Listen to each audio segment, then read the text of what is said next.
It being Wednesday, we will now have the singing of the national anthem led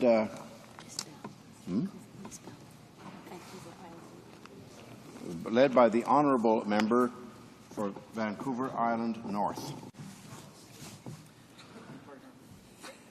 O Canada, our home and native land, true patriot love, in all thy sons command, with all our we save our fathers and lost in our free, from his flood and forbidden, we can honor for the war. God keep our land glorious and free. Oh, Canada, we stand on guard for thee. Oh, Canada, we stand on guard, Lord one. Let the doors be open.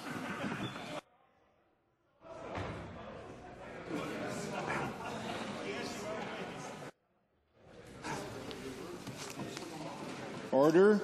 À l'ordre. Statements by members. Déclaration des députés. The honourable member for Dufferin-Caledon. Mr. Speaker, on Friday, October 27th, the Rotary Clubs of Orangeville are holding their 12th annual fundraiser, A Taste of Autumn. This event takes place at the HoC Valley Resort and features a terrific 6-course dinner prepared by chefs from some of the finest restaurants in Dufferin-Caledon. These restaurants include the HoC Valley Resort, White Truffle Inn, Mono Cliffs Inn, Greystones Inn, Millcroft Inn, and the train station. A silent auction will be held throughout the evening, and a live auction will take place around 9 p.m. These auctions have helped raise over $1.25 million in support of local community projects and international charitable programs. Many organizations in Orangeville, Shelburne, and Caledon have benefited from A Taste of Autumn. Mr. Speaker, for a sensational evening in Dufferin-Caledon this October 27th, the place to be is A Taste of Autumn. Honourable member, the honourable member for Pierrefonds-Delorme. Mr. Speaker, I'm proud to point out the merits of a young student from my riding, Mr. Yannick Lecavalier-Redrick, who is 15 years old.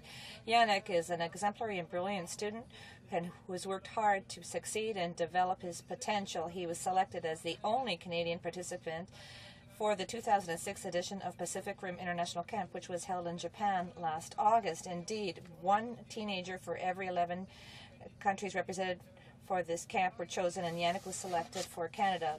The purpose of this camp is to promote cultural appreciation and international friendship through mutual understanding so that the young participants can experience both traditional and modern Japan. I would like to congratulate Yannick and thank him for preparing to become a young Canadian citizen who is open to the world and capable to develop his potential here and elsewhere and show the human and social values that characterize the citizens of our country. The honourable member for Argenteuil-Papineau-Mirabel. Statistics Canada recently published its report on population growth in the various regions of Canada between 2004 and 2005. We discovered that Mirabel has the highest population growth in Canada for this period. The RMC of Mirabel has a net migration rate of 37.1 persons per 1,000 inhabitants. In comparison, Calgary has a net immigration rate of 21.1 per 1,000 people, so Alberta is going through an economic boom. According to a study by the Statistic Institute of Quebec in 2003, everything shows that Mirabel will continue increasing its population. I would like to congratulate the City of Mirabel for its excellent work to promote its territory. Mirabel is the example of a region that was able to take charge after experiencing the drama of having land expropriated to build the airport and all the upheaval that resulted when this was shut down. Mirabel has become a symbol of success for Argenteuil-Papineau-Mirabel, and I'm very proud of it. For Vancouver Island North. Mr. Speaker, today is the anniversary of the day that women became persons in this country. Today, women across Canada are holding vigils and celebrations, including Tea with the Famous Five, to mark this historic occasion, and I celebrate with them. But, Mr. Speaker, only 9 months after committing to take concrete and immediate action to increase women's equality in this country, Conservative government slashed the budget of the status of women, removed any reference to the word equality from its mandate, and disallowed advocacy on the part of groups who receive federal funds through the department. This giant leap backwards effectively silences the voices of the most vulnerable women in our society. Today, the Governor-General is honouring women in programs for their great work in the struggle for women's equality. But ironically, one of these groups receiving the award has had their funding gutted by this government. One can only conclude, Mr. Speaker, that the attitude of this government is, "You've come far enough, baby." The honourable member for Yorkton Melville. Thank you, Mr. Speaker. Year after year, the Liberals keep proposing one costly, ineffective gun control measure after the next, leaving real public safety for the Conservatives to deal with. Last week, one of the Liberal MPs from Toronto proposed that hundreds of thousands of legally owned and safely stored firearms should all be moved to a central storage facility. It was a silly idea in 1991 when the leader of the NDP first proposed it, and it's still a foolish idea today. The Liberals must be campaigning for the criminal vote, because that's the only people that would benefit from having all the lawful guns stored in one place. Ask yourself this question. Would criminals rather break into houses at random, hoping there was a gun in there that they could steal from a gun safe, or would criminals rather just sit around the city's firearm storage building and wait for law-abiding gun owners to get into their cars with their firearms? I guess the Liberals really are in favour of one-stop shopping. Talk about making shopping for guns more convenient for criminals. Thank you. The honourable member for Moncton Riverview Dieppe. Monsieur le Président, in Mr. Speaker. days, over 3,400 people have added their voice to the Canadian wave of protest in light of unacceptable Conservative cuts. These cuts will have a direct impact on all Canadians. Minority groups, women, Aboriginals, everyone is affected. Parmi tous ceux qui dénoncent Included in those who criticize these drastic cutbacks is 20 or so groups from New Brunswick who are asking that the Court Challenges program be restored, as well as measures for literacy, the status of women, and other programs. 3,400 citizens in New Brunswick that have asked the Conservative minority government to come to its senses and reconsider the cuts to these essential services. Nous disons non au coupage. We say no to the cutbacks. For Kildonan St. Paul. Mr. Speaker, earlier today I had the honour of attending the 2006 Governor-General Awards with the Minister of Canadian Heritage and Status of Women, Bev Oda. We were all inspired by the courageous Famous Five who challenged the existing status of women by creating legal history in women's rights, by contesting the notion that legal definitions of persons excluded females. We continue to honour the Famous Five today through the Governor-General's Awards in commemoration of the person's case. This year's award recipients are strong, dynamic, and diverse women. They include Joyce Hancock, Maureen Kempston Darks, Doreen Mackenzie Saunders, Jan Reimer, Charlotte Thibault, and Sema Shaw. I want to extend my heartfelt congratulations again to each of the winners and thank them for being Canadian leaders. The honourable member for Laval. Mr. Speaker, October is Breast Cancer Awareness Month.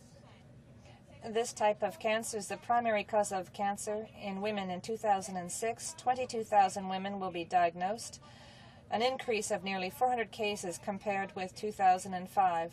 5,300 will die from this disease. I myself am a survivor of this type of cancer, and I'm aware of the devastating effects, the feelings of powerlessness and discouragement when dealing with this disease, as well as the pain felt by the victims, the families, and our near ones. Resolving the fiscal imbalance is essential so that the provinces will have more money to prevent, detect, and treat breast cancer. The federal government must also invest more heavily into research and refrain from granting licenses for breast implants with silicone gel, which can only increase cancer. I would invite my colleagues to support the cause and to support the thousands of women who suffer. Thank you. Gray. Mr. Speaker, yesterday, Liberal members of the International Trade Committee demanded the release of the government's negotiating positions for the Central America 4 free trade negotiations. The Liberals have irresponsibly flip-flopped on their long-held position. When in power, the Liberal government never revealed its negotiating stance. Now the Liberals want Canada to completely compromise its negotiating position by revealing it partway through trade talks. Mr. Speaker, based on the actions of the Liberal members, it is obvious that they are not interested in Canada's government getting the best for all Canadians. I hope that the Liberal leadership candidates don't share their colleagues' total disregard for Canada's economic future. Mr. Speaker, in order to prosper in the global economy of the 21st century, we need to build and strengthen our trade relationships. This requires aggressive pursuit of new trade agreements. We can ill afford to toss away our ability to negotiate effectively. Unlike the members opposite, the Conservative government puts the prosperity of Canadians first. The honourable member for York West. Thank you, Mr. Speaker. We continue to learn of more programs that have lost their funding due to the mean-spirited cuts by this heartless Conservative government. Sadly, this Prime Minister has cut funding that was used to operate apprenticeship programs by labour unions which help youth at risk learn construction trades. These programs were model examples of a hand-up, not a handout. Developing skills for youth and Aboriginals at risk both helps fill Canada's desperate need for skilled workers and provides these young people with abilities that they can use throughout their working careers. Canada needs more skilled workers, not less, to build our great country. Mr. Speaker, the Conservatives inherited from the Liberals the strongest economy and the best fiscal situation than any newly elected government in the history of Canada has ever received. It is unconscionable that this ruthless minority Conservative government, despite being in such a strong fiscal position, continues to cut programs that were providing concrete help to Canadians. Thank you, Mr. Speaker. The Honourable Member for l'Opinion, Chute-la-Chaudière. Thank you, Mr. Speaker. I have the pleasure to rise to recognize the importance of cooperatives for the life of Canada. The Cooperative Summit will be held soon. It will enable members to associate together and get assistance. That Canada has over 20,000 cooperatives that mobilize many volunteers, and it's growing quickly. The new government of Canada has chosen to make a $1 million investment to develop cooperatives, to help individuals, groups, and communities to build cooperatives for biocarburants and other activities where there is added value. The biodiesel sector will create jobs and stimulate economic growth. Needless to say, the cooperative model will allow many people to achieve their potential. The government will work in partnership with the cooperative sector in the hope that it will bear results for all Canadians. Spadina. Minister of Transport has received the Roger Tassé review of the Toronto Port Authority's shady dealings. Yet he has chosen not to release the report or take any action. The Port Authority once again demonstrated its incompetence. Its new ferry to the island airport crashed on its very first run. But the minister has not even suspended operations or has given the green lights for flights at the island airport next Monday. The lobbyists must have gotten to the Conservatives. The ferry crash was a total farce, but could have easily been a tragedy. We can afford neither farce nor tragedy with airplanes in the heart of Toronto. Public safety is at stake. We need an international air safety audit and return the Port Authority back to the hands of Torontonians now so we can have a clean, green waterfront. The Honourable Member for Laval-les-Îles. Mr. Speaker, as this is Citizenship Week in Canada, I would like to welcome and congratulate all new Canadians. I'm thinking especially of new citizens. This week is a week which enables Canadians to understand more about citizenship and understand the rights and obligations that come along with this. I am thinking in particular of the new citizens in my riding of Laval-les-Îles. Every year, approximately 150,000 people obtain Canadian citizenship. their commitment and dedication to Canada's laws, our democratic process, rights and freedoms. Economically, socially and culturally, new Canadians are playing an important role in building a better Canada. En tant que porte-parole de As the critic for citizenship and immigration, I am trying to ensure that the current government never makes any distinction between citizens who were born here and those who acquired Canadian citizenship. Gaspésie. The honourable member for Gaspésie and Île-la-Madeleine. Mr. Speaker, 50 years have elapsed since the hanging of Mr. Wilbert Coffin, who was found guilty for the murder of 3 American hunters in Gaspésie. Since then, Mr. Coffin's family has been claiming his innocence, pointing that there was never any direct evidence brought forward by the Crown during the trial. After many years of waiting, the Federal Minister of Justice has finally agreed to examine the legitimate request of the family. Mary Coffin Stewart, Jimmy Coffin, Wilbert's son, as well as several members of this family are here in Ottawa today. I would like to tell them that they are not alone in their quest for justice and that it is courageous of them to accept this big challenge. The Bloc Québécois is proud and honored to support the Coffin family in its request for a judicial review for Wilbert Coffin. Honourable member for Thornhill. Mr. Speaker, today we celebrate Persons Day, an important day for women in Canada. It was on this day that the British Privy Council in 1929 decided that women were persons under the law, thus opening the way for them to be appointed to the Senate. Unfortunately, Persons Day this year comes on the heels of devastating cuts to status of women in Canada and the exclusion of equality as one of the goals of the women's program. Advocacy and lobbying activities are also prohibited under the new laws. Mr. Speaker, it seems that the spirit of Persons Day is lost on this government, which has made it clear that women's equality is not a priority. This government is not only living in the past, but is actively allowing the clock to be turned back on women's rights. Thank you, Mr. Speaker. The honourable member for Blackstrap. Emily Murphy, Henrietta Mary Edwards, Louise McKinney, Irene Parlby, and Nellie McClung. Today, Mr. Speaker, we honour the famous 5 and their landmark achievement in Persons Case Day. I rise to join the Government of Canada in recognizing the remarkable contribution these Canadian women have made. In 1929, they won the right for women to be recognized as persons. Overcoming obstacles, countless obstacles, their extraordinary achievement benefited all Canadians who came after them. Women throughout our history have made and continue to make exceptional contributions to Canada. Nellie McClung once said, "Women who set a low value on themselves make life hard for all women." Like the famous 5, I believe that valuing oneself goes hand in hand with valuing others. Another of the famous 5, Louise McKinney, said it best when she said, "The purpose of a woman's life is just the same as the purpose of a man's life, that she may make the most and best contribution to the generation in which she is living." On behalf of the new Government of Canada, I invite all Canadians to celebrate this landmark achievement. Hey. Oral questions, questions orales.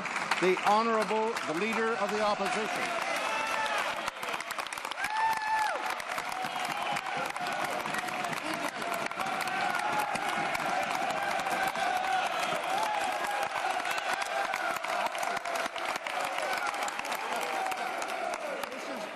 Mr. Speaker, my question is for the Prime Minister. It's about farmers and their family. It's about democracy. It's about the rule of law. In 1998, this Parliament voted to give control of the wheat board to the farmers. They have a right to vote on changes to their board. The Prime Minister is ignoring the law and their rights by trying to destroy the wheat board without a proper, open and democratic vote amongst all producers, Mr. Speaker. Will the Prime Minister reverse his anti-democratic actions and permit a fair vote among producers on the future of our Canadian wheat board? The Right Honourable, the Prime Minister. Well, Mr. Speaker, the premise of the honourable member's question is that we are going to do something that is going to violate the law. Nothing could be further from the truth. What we are going to do, Mr. Speaker, in this party is defend the rights of Western Canadian farmers, something which that party has never stood for in its entire history.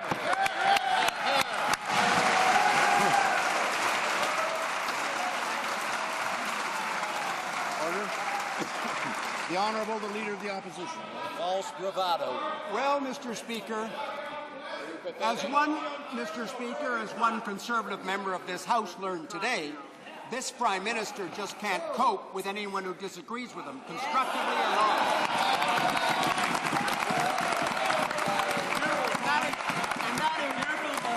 And that includes Canadian farmers, Mr. Speaker.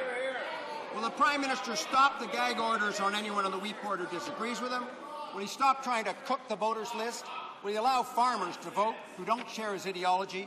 And will the Prime Minister uphold the rule of law, uphold democracy, and put this issue to a fair vote amongst all producers and not just those who agree with them? The Right Honourable the Prime Minister. Mr. Speaker, years ago, the Liberal Party took away from Western Canadian farmers the right to market their own wheat.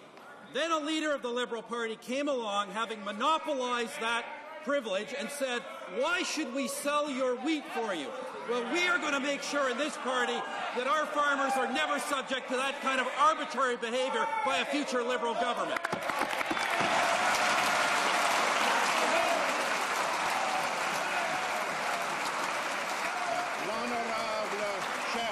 The Honourable, the Leader of the Opposition. Mr. Speaker, the fact is that this government doesn't give a darn for the farmers in the West. The farmers chose the wheat board. In Quebec and elsewhere in the country, they have chosen the community. The Right Honourable the Prime Minister. Mr. Speaker, for those farmers who chose to act in the way they have, this government defends their decision. We have defended their decision here and internationally. Western Canadian wheat farmers don't have supply management. They are looking for options, and this government is always going to respect their choices and make sure the choices are available to our farmers. The Honourable Member for Westmount Ville-Marie. Mr. Speaker, the Conservative minority government is once again going against Quebec consensus. A week or so ago, a representative of Dawson College asked for a strengthening and reinforcement of the gun control registry. Yesterday it was reiterated, but the Prime Minister has said that he wants to analyze the situation and reduce accessibility to weapons. 4 weeks later, the Prime Minister, can he now inform the House what does he mean by controlling firearms? The Honourable the Minister of Public Safety. Mr. Speaker, we want a system that is more effective and efficient than the previous one under the Liberal government. That's why we have looked at all the facts, and now we are in the process of consulting with the province of Quebec and ministers in other provinces as well to look at the process to ensure that we have an efficient, effective system that will prevent tragedies in the future. The member for Westmount Ville-Marie. Mr. Speaker, day after day, the minority government is turning a deaf ear. It has ignored the protests of people who are not in agreement with it. Jean Charest yesterday asked the Conservative government to reflect on the recent tragedies that have been due to firearms offences. Will the Prime Minister not represent all the people in this country?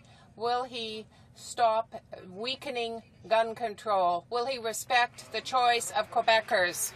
The Minister of Public Safety.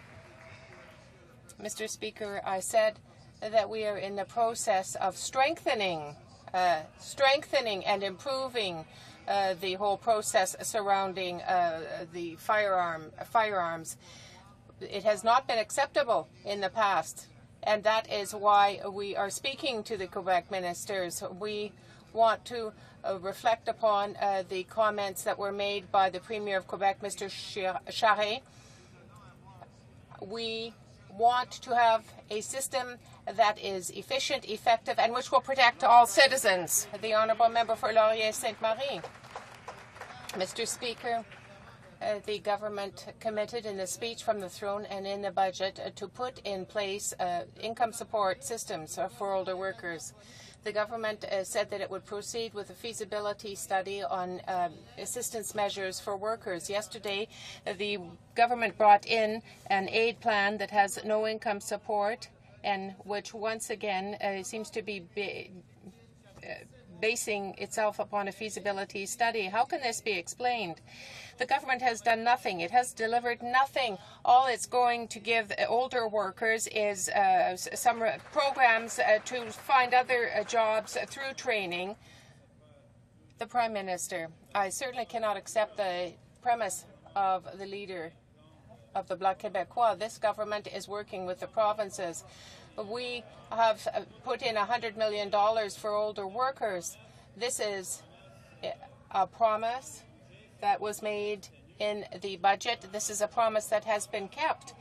We keep our promises. The problem with the Bloc is that they can never do anything at all in this area. The Honourable Member for Laurier-Sainte-Marie. Well, yesterday, I'm sure that the Prime Minister has done very little for the unemployed, and that is why his assistance plan has been rejected by everybody in Quebec, not just by the FTQ, but by the Employment Minister of Quebec, who this morning said that it's not very close to reality, the plan. How can you say that in this time where we have $13 billion surplus and when they are making gifts to big oil, they have very little for the unemployed, they have nothing for older workers? How can they explain this? The Honourable, the Minister of Industry. Mr. Speaker, we don't have the same information on this side of the House. It's quite different from the Bloc Québécois. Our information tells us that the government of Quebec wants to benefit from that program and wants to benefit from all the plans that we have for workers, to aid workers. That's what we hear. The Bloc Québécois will never be satisfied with anything that any government does because we are a government that respects the Constitution of Canada. The mission of the Bloc Québécois is to destroy this country. The Honourable Member for Roberval-Lac-Saint-Jean, the mission of this government is to take care of those citizens who are most vulnerable, and they have failed at that task. You have to be disconnected from reality to think that somebody who has worked 40 years in a sawmill at 59 years of age can find new training to find a new job on the labour market, as is proposed by this government's plan. Why do they do much for the oil companies, and yet for the little worker, for the ordinary worker, it's always impossible? The Honourable the Minister of Industry. Mr. Speaker, I can tell the Bloc Québécois that we have great confidence in our workers, in our older workers. It is so true, indeed, Mr. Speaker, that the Mouvement des Aînés du Québec today has said that it would support the plan for workers aged 55 and older, and all other plans for older workers. They want to participate in the economic life of Canada. Older workers want to do that. The member for Roberval-Lac-Saint-Jean. Mr. Speaker, this minister is disconnected from reality. I met with workers in Montmagny during the election campaign. People who worked 25, 30, 35 years and were told after all that, you're too old. How can the government justify the fact that it has these hundreds of millions of dollars for its buddies in the oil industry, and it can do very little, if anything, for older workers and the unemployed? Minister of Industry. Mr. Speaker, once again, the Bloc Québécois likes to talk. It talks, it talks. The Bloc Québécois said at the time of the budget that they wanted a targeted program for workers in Quebec, and that's what we delivered. That's not what they're saying now. The Bloc is against anything that the government does, anything that will promote federalism. that will promote the respect for workers. The goal of the Bloc Québécois is to have a breakup of the country. So Danforth, order Prime please. Minister, last week, well, he was quietly, just like the Liberals before him, slipping hundreds of millions of dollars into the pockets of the big oil and gas companies. The Prime Minister let it slip that, just like the Liberals before him, he's going to break his promise on reducing pollution. Canadians know that with these so-called intensity-based targets, pollution doesn't go down, it goes up. So it turns out that the Prime Minister has actually produced what he likes to call a Made in Canada plan that was really conceived in Washington, a Washington-based approach to increase the pollution, make the air dirtier right here in Canada. Will he admit what he's doing? The Right Honourable the Prime Minister. Well, Mr. Speaker, of course I won't admit that. I would urge the honourable member, the leader of the NDP, to actually wait and see the government's proposals, to see that everything he just said is completely wrong and without foundation. The honourable member likes to talk about money slipping by him. As I recall, that's exactly what happened to the government's budget, but it was a good budget and we're proud of it. The honourable member for Toronto, Danforth. Thank you. So I see. Once again, the Prime Minister's solution to pollution is to say to us all and to Canadians, hold your breath. Well, we'll see what happens in that bill tomorrow. On a besoin d'une volonté politique. We need political will here, Mr. Speaker. The government's bill is a measure that is a total waste of time and that will not reduce pollution. The Prime Minister knows this. We can take measures now. We must take measures now to reduce pollution, to combat climate change. Isn't there something that there is going to be done to help this by the Prime Minister, the Right Honourable the Prime Minister? This government has acted and is going to act to reduce pollution. In fact, it was the first plan that this government presented to reduce pollution for Canadians. The fact that the leader of the NDP denounces a bill before seeing the bill itself means that we can't believe his words. The honourable member for Madawaska-Restigouche, Mr. Speaker, we can expect that a minority government might be well placed to understand linguistic minorities, but that's not the case, it appears.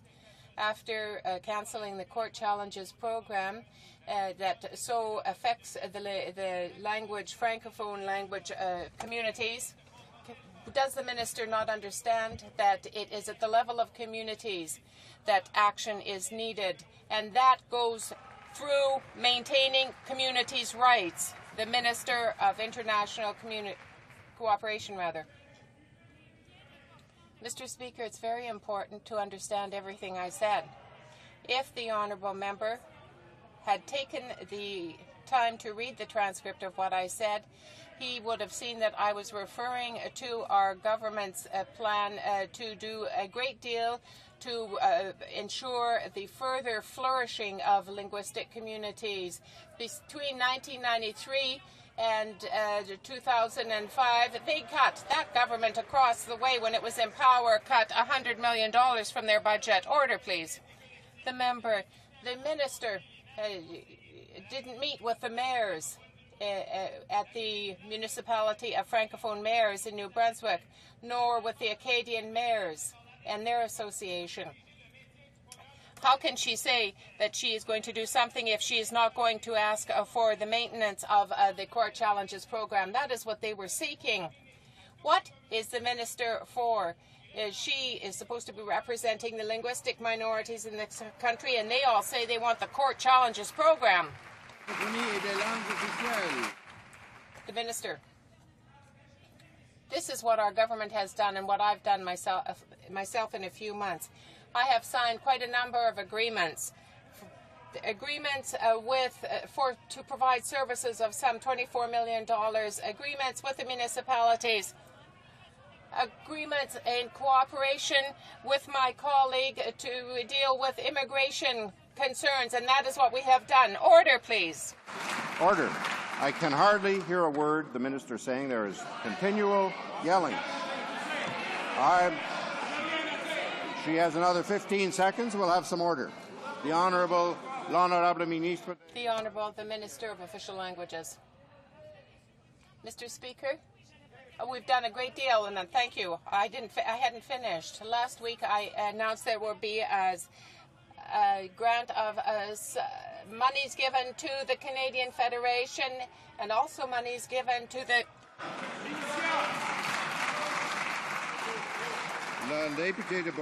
The member for Bourassa must be more careful. There's too much noise coming from there.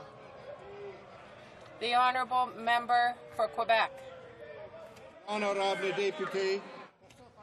I'm sorry. Member for Newmarket Aurora. I don't care. You. Speaker, the Minister of Environment drives a car with a bumper sticker on it that says, "A woman's place is in the House, the Senate, and the Oval Office." That's a great sentiment if we were all American, but it's too bad that she didn't advocate for rights and equality for Canadian women within her own cabinet. In fact, the 6 women in cabinet sat back and said and did nothing while equality was dropped as part of this government's mandate. On the anniversary of Persons Day, I asked the minister responsible, how does it feel to be the person who eliminated equality as a benchmark for Canadian women? Honourable Minister.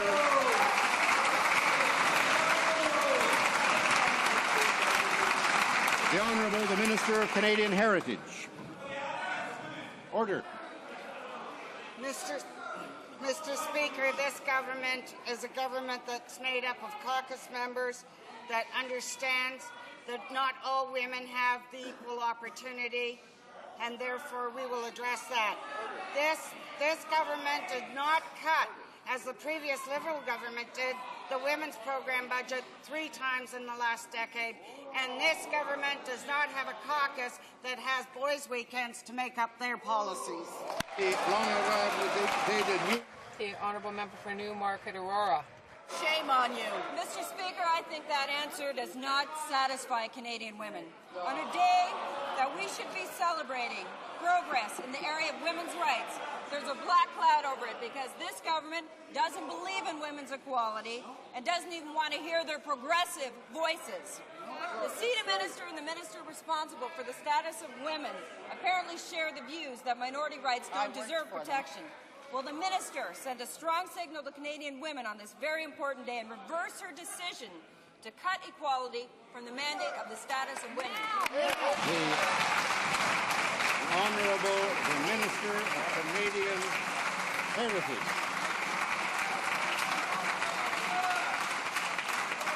The Honourable the Minister of Canadian Heritage. Mr. Speaker, as I shared with you an experience this morning of honouring some very significant women, and in fact these women are with us today.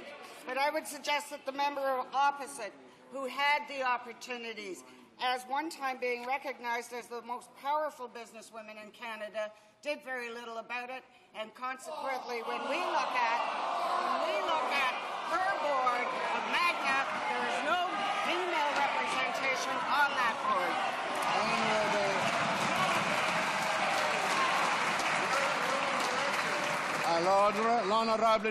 Order the honourable member for Quebec City. Mr. Speaker, not only is the program announced yesterday not a real income support program for older workers, but inaudible. Does the government realize that a real income support program would not only help hundreds of workers who've had the misfortune of being laid off in a major centre where the program doesn't apply? The Honourable Minister of Industry. Mr. Speaker, I'm still trying to figure out what the Bloc's position is on the new initiative we announced yesterday, because yesterday the member for Sherbrooke, a member from the Bloc Québécois, said, and I quote, "This program is a gain for the forestry and textile industries, and it's a good program." Today, the Bloc Québécois is against the program. What's the Bloc's position, Mr. Speaker? The honourable member for Compton-Stanstead. Mr. Speaker, take, for example, the Cardinal Clothing Factory in Montreal, where hundreds of workers were laid off.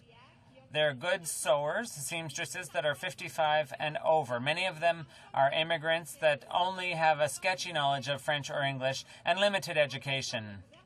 What government is the government going to give to explain to those female workers that not only is the program inadequate, but in addition, they're not even entitled to it? The Honourable Industry Minister.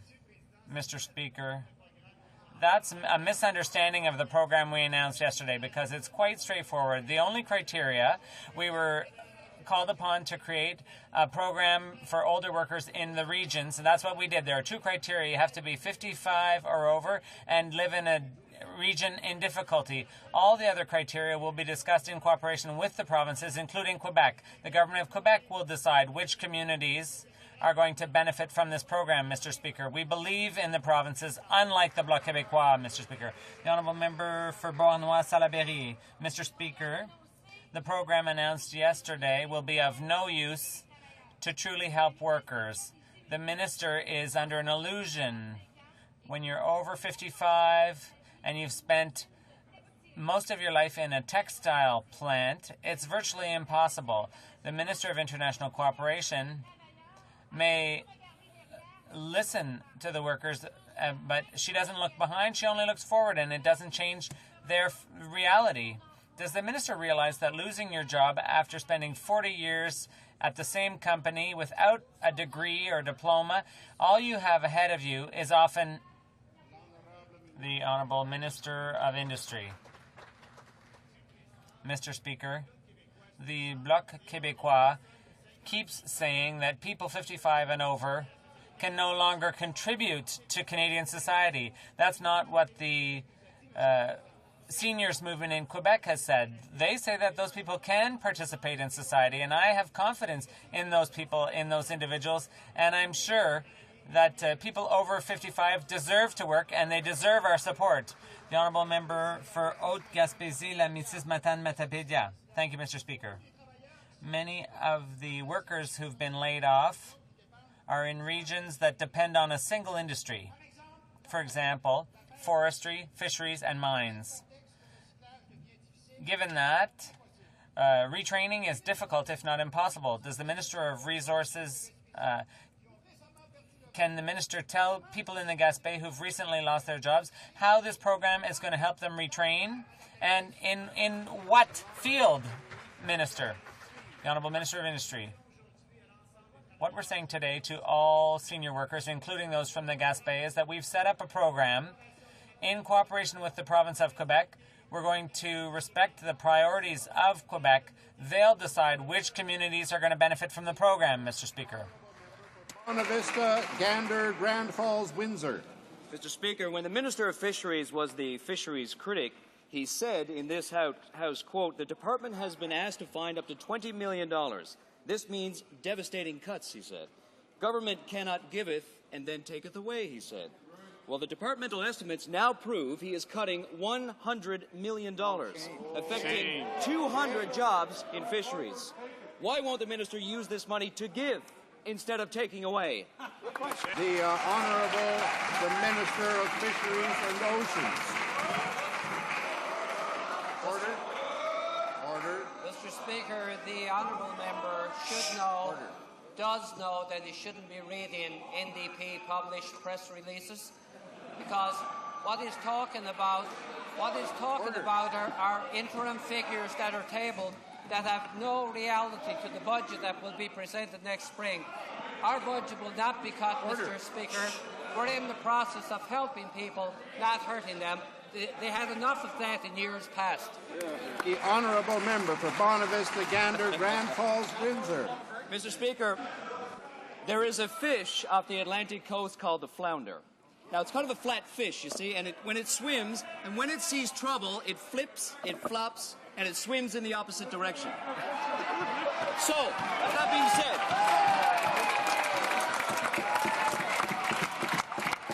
Mr. Speaker. Order. Order. The Honourable Member has the floor. We will hear the Honourable Member's question at once. Mr. Speaker, my question is for the Minister of Flip, Flop, and Flounder. Now, departmental cuts Also custodial management. When is he going to practice what he started to... The Honourable, the Minister of Fisheries and Oceans. Order. Mr. Speaker, I asked the member who should know, who ducked away from supporting our committee, to go to Newfoundland so that we could hear what the people had to say, so that we made the proper decisions in relation to the fishery. The biggest problem we have in Newfoundland, Mr. Speaker, we have an oversupply of one fish. It's called the shrimp. The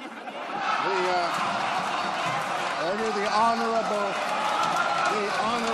member for Labrador.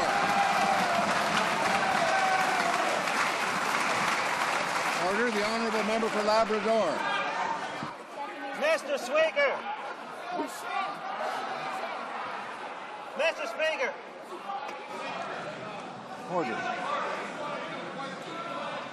Order. We're on to the next question. The honourable member for Labrador has the floor. We'll have a little order. Well, Mr. Speaker, that's a bit of a whale of a tale, but look, there was shock among Canada's Aboriginal peoples when the Prime Minister announced that he would eliminate race-based fisheries. It's a page of the reform book. It's inflammatory and divisive. Yesterday, the Fisheries Minister was confronted by a fellow MP for his government's handling of the West Coast fishery. Having crushed Paul McCartney's relationship, is he now set on crushing Canada's relationship with Aboriginal peoples? Will the Fisheries Minister commit to protecting Aboriginal fishing rights, constitutional rights that have been upheld by the Supreme Court of Canada? Yeah. The Honourable, the Minister of Fisheries and Oceans. Thank you very much, Mr. Speaker, and I'll gladly answer that, and I'll ask my colleague from Newfoundland and Labrador if he would talk to his friends in the Aboriginal families across the country, including the chiefs of many of the groups across this great country, and ask them what they think of the performance of this minister and the work we're doing with them to make sure that they have a part as we move forward in the fisheries of this country. Honourable member for Labrador. That's his job, so maybe mine later. Confronted with anger over the PM's assault on Aboriginal fisheries, the Minister of Indian Affairs says, "Don't worry." The Fisheries Minister, too, has tried to soften his leader's vicious and unwarranted attack. The Conservative Party policy on Aboriginal fisheries depends on who you ask. The Prime Minister, the Minister of Indian Affairs, the Minister of Fisheries, the member for Delta Richmond East. Let's get some clarity here. Does the Minister of Fisheries and Oceans share the Prime Minister's opinion on race-based fisheries? The Honourable, the Minister of Fisheries and Oceans. Mr. Speaker, there is one person responsible for fisheries in this country, and that's the Minister of Fisheries. Our policies are clear-cut. There is one way to move ahead in this country, Mr. Speaker. You take all the players that are involved and you bring them around the table, and you make sure that you agree to a process that suits everybody. That's exactly what we're doing, Mr. Speaker. The Prime Minister, myself, and everybody else are in the one boat on this.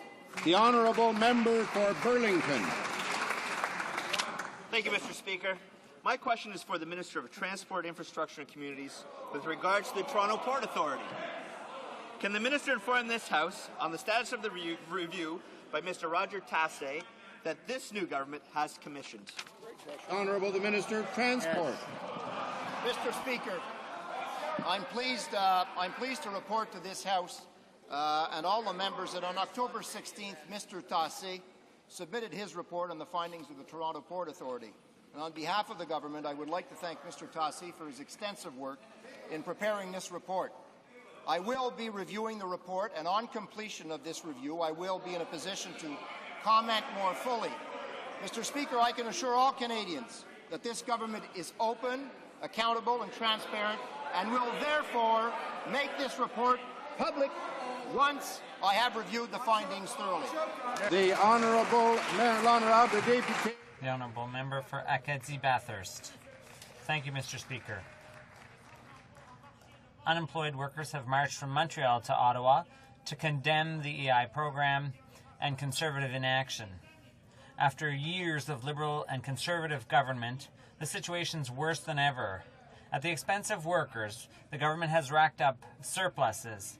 Yet 68% of women and 62% of men who've paid into EI still don't qualify for benefits. Is the minister going to listen to workers and the unemployed and make the overdue changes to the program and reduce the number of hours to qualify?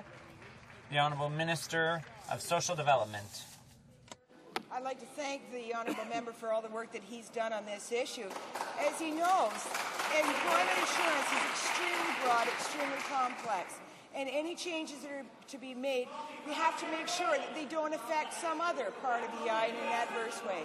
And that's why we're slowly going through and making sure we take pay due attention to all the various aspects of EI so that it meets the needs of all Canadians. Very responsible. The Honourable Member for Acadie Bathurst. Mr. Speaker, this government always has an excuse for its lack of commitment toward the unemployed and workers. Liberals and Conservatives for 12 years have served up the same unacceptable excuses. Over 800,000 workers don't qualify for EI. 1.4 million children live in poverty. A more fair and accessible EI program would help solve this situation. Yesterday, the minister presented a program that will in no way help older workers. Enough kidding around. Enough's enough. What's the minister going to do to help the unemployed and workers in the country? The Honourable Minister of Social Development. Mr. Speaker, that's exactly why we launched our program yesterday, because we do care. We recognize the needs of older workers who have been displaced through circumstances beyond their own control. And, Mr. Speaker, I would like to quote the president of the CPQ yesterday, who said about our new program, entre recevoir un poisson et... Between getting a fish and learning to fish, the choice is clear. The best option for unemployed workers is to retrain as quickly as possible. Right off older workers, we're going to help them. The Honourable Member for Dartmouth Cole Harbour. Mr. Speaker, in Atlantic Canada, alarm bells are ringing over the government's waffling on the Atlantic Accords. Back when he needed votes in Atlantic Canada, the Prime Minister said in writing that no province would lose out due to changes in equalisation. But now suddenly, he's not so sure, and neither is anybody else. That was before the election. Will the Prime Minister stand up today in this House and admit that his signature is worthless? The Honourable the Minister of Finance. Unlike the government before us, we keep our commitments, Mr. Speaker. We're keeping our commitment with respect to the Atlantic Accord. We're also following the process that was outlined in the budget papers in 2006. That is, we're consulting with the provinces. The finance ministers have met. We've received and we're reviewing and studying the various reports that have been presented. These discussions continue. We expect them to continue through the end of this year and into the new year, and look forward to Budget 2007. Honourable Member for Dartmouth Cole Harbour. Mr. Speaker, this is just the latest in a long line of policy reversals by the government. The Prime Minister of Canada gave his word. If that can't be honoured, what can?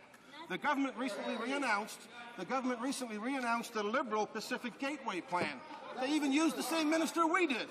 Well, Atlantic Canada is also a gateway to the world's richest markets. Atlantic Canadians know what the Prime Minister thinks of them. But are there any Atlantic Conservatives MPs who will stand up for the Atlantic Gateway, or are they afraid of getting the same treatment as the member from Halton? Oh! The Honourable the Minister.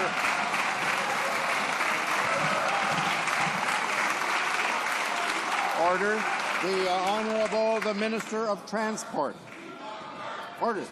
Mr. Speaker, the member of the opposition is absolutely right in underlying the tremendous work that was undertaken by my colleague in announcing last week with the Prime Minister and the Premier of the province of British Columbia the gateway and the corridors. We are also committed, Mr. Speaker, to the other initiatives in this country. As a matter of fact, we've already initiated some funding so that we can see this program and we can see this project go forward. The Honourable Member for Kitchener Centre. Mr. Speaker, last week, by having a staff leak confidential documents concerning Ottawa's signed light rail contract, the Treasury Board President inserted himself in a municipal election. Now he has his sights set on Toronto's waterfront revitalization project and a TTC contract. How many more municipalities across this country will this minority government blackmail and bully before it hands over previously committed infrastructure funding? The President of the Treasury Board. Order, please. Thank you very much, Mr. Speaker. Mr. Speaker, this government promised to change the way Ottawa worked. We promised more accountability. People right across this country felt the Liberal standard on accountability fell short, Mr. Speaker. I do note that the relationship between the Government of Canada and the City of Toronto is quite well, working quite well with the Mayor of Toronto, David Miller, who just Monday said John Baird was a friend of Toronto. The Honourable Member for Kitchener Centre. Thank you. Mr. Speaker, the President of the Treasury Board, if he had read the Ottawa Citizen, would have seen in an article, and I quote, "People thought that this was purely political when they're speaking about his actions in Ottawa. The New Deal has become a raw deal, and the minister responsible for infrastructure can do nothing about it. Is this the new government policy? To breach confidentiality agreements, deny local democracy, use federal funding for blackmail, and interfere in municipal elections?" The Honourable the President of the Treasury Board. Mr. Speaker, I say to the member for Kitchener, she obviously isn't reading the same stories in the Ottawa Citizen that I'm reading. Here's what they said last week. The unprecedented scope of the investment makes a final ratifying endorsement by the new City Council entirely appropriate. Here's what the Ottawa Citizen headline this morning said. Majority backs Baird on light rail.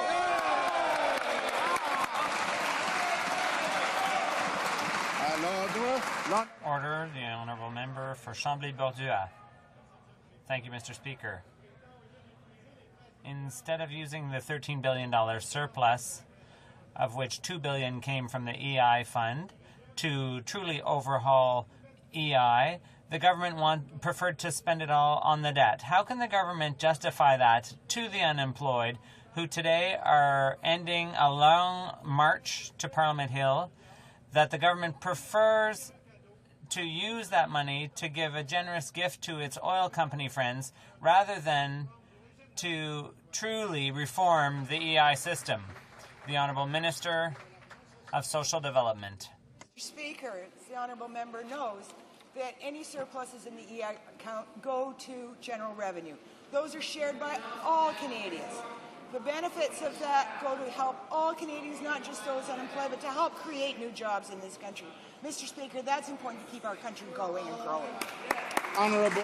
The Honourable Member for Chambly-Bordua. Mr. Speaker, does the minister know that that money belongs to workers and employers?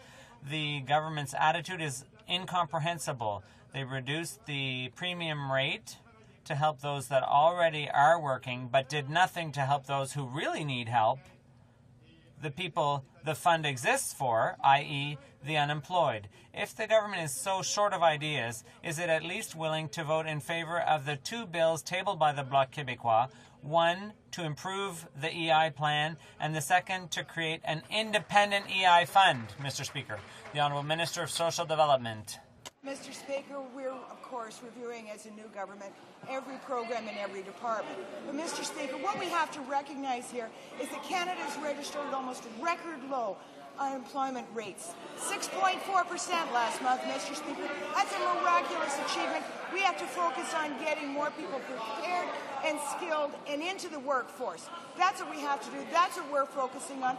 That's why our new program that we announced yesterday, to help older workers participate in the workforce, not pension them off and have them sitting outside. Let's let them contribute. Let's get everybody back to work. The Honourable Member for Outremont.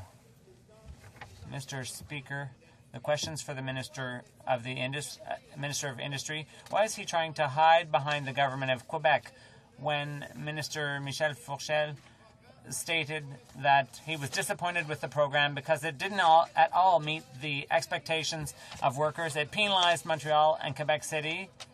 Basically, this program is just a Band-Aid solution. Will the minister admit that? The Honourable Minister of Industry. Mr. Speaker, the information my colleague from Outremont has, and that from the government of Quebec is quite the contrary. The government of Quebec is saying that they're going to take advantage of the program, that it's a very good program for Quebec. But I'd like to say to my colleague from Outremont, what were the priorities of the previous government, Mr. Speaker? It had 77 priorities, but none of those 77 priorities had to do with older workers. For Leeds Grenville.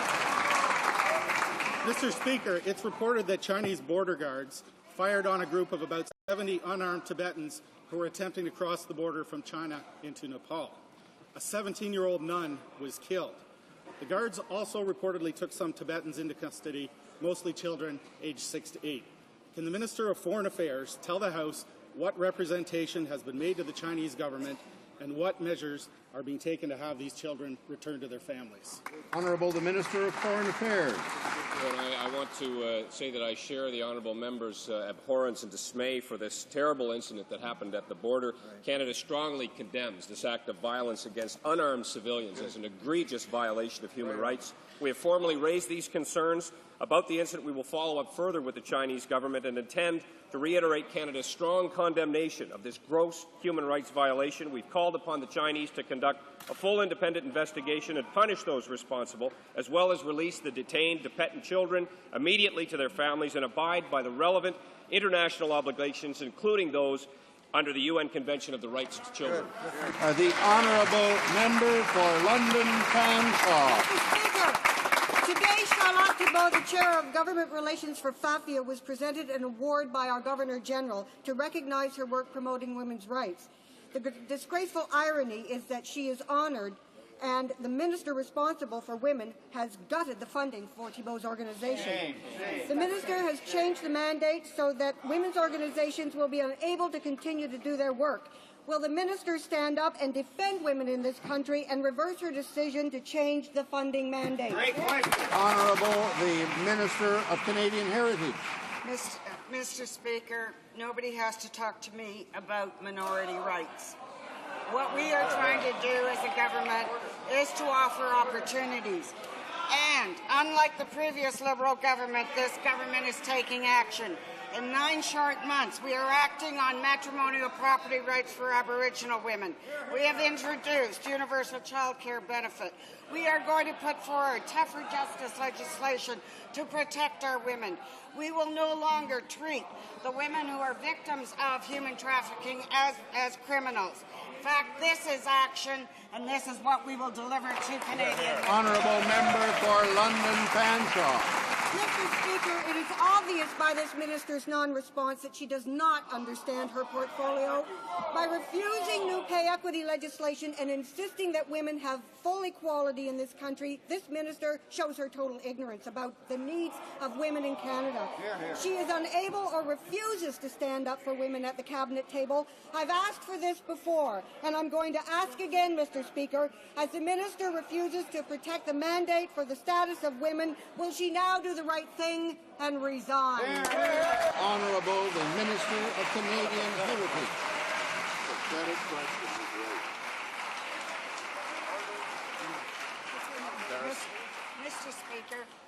Mr. Speaker, I stand up for women, but every member of this caucus and government stands up for women. I will not resign. The honourable member for Malpeque. Mr. Speaker, earlier in this House, the Prime Minister, as is his way, attempted to confuse Canadians on what the Canadian Wheat Board Act is about. The Act empowers farmers as opposed to them being at the mercy of the grain trade. Farmers under that Act have rights, and one of those rights is by vote to determine their marketing institutions' powers. Will the Prime Minister do the right thing, obey the law, and give them a vote on single-desk selling? The Right Honourable the Prime Minister.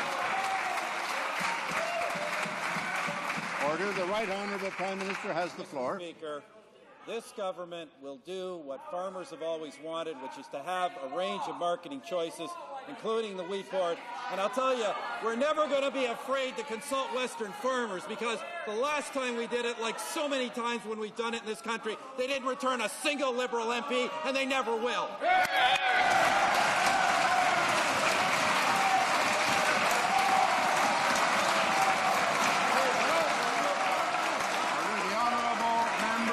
For Sarnia-Lambton. Order. My question is for the Minister of Order. Health. The Minister delivered a keynote address earlier this week to the Canadian Association of Pediatric Health Centres during the National Symposium on Pediatric Wait Times. Can the Minister please inform this House what steps Canada's new government has taken to address the important issue of wait times for children? The Honourable, the Minister of Health. Order. Question. And curiously, while the previous Liberal government was doling out money to its friends, it forgot and it cut the funds in March 2005 for the Canadian Pediatric Surveillance System. But, Mr. Speaker, help is on the way.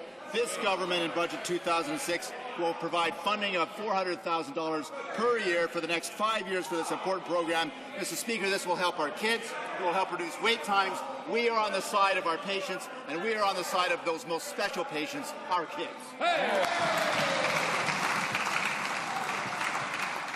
Order. I would like to draw to the attention of honourable members. Sorry, question period's over. I'd like to draw to the attention of honourable members the presence in the gallery of the recipients of the Governor-General's Awards in commemoration of the person's case. They are as follows: Joyce Hancock, Maureen Kempson-Darks, Doreen Mackenzie-Sanders, Jan Reimer, Charlotte Thibault, Sema Shah, the Youth Award recipient for 2006.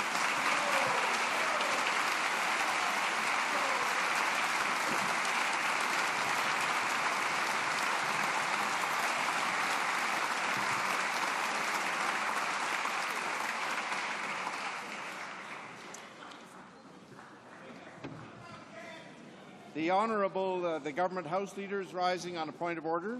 Thank you, Mr. Speaker. Pursuant to Standing Order 66-2B, I would like to designate Thursday, October 19, 2006, for the purpose of concluding the debate on the motion to concur and the first report of the Standing Committee on Aboriginal Affairs and Northern Development.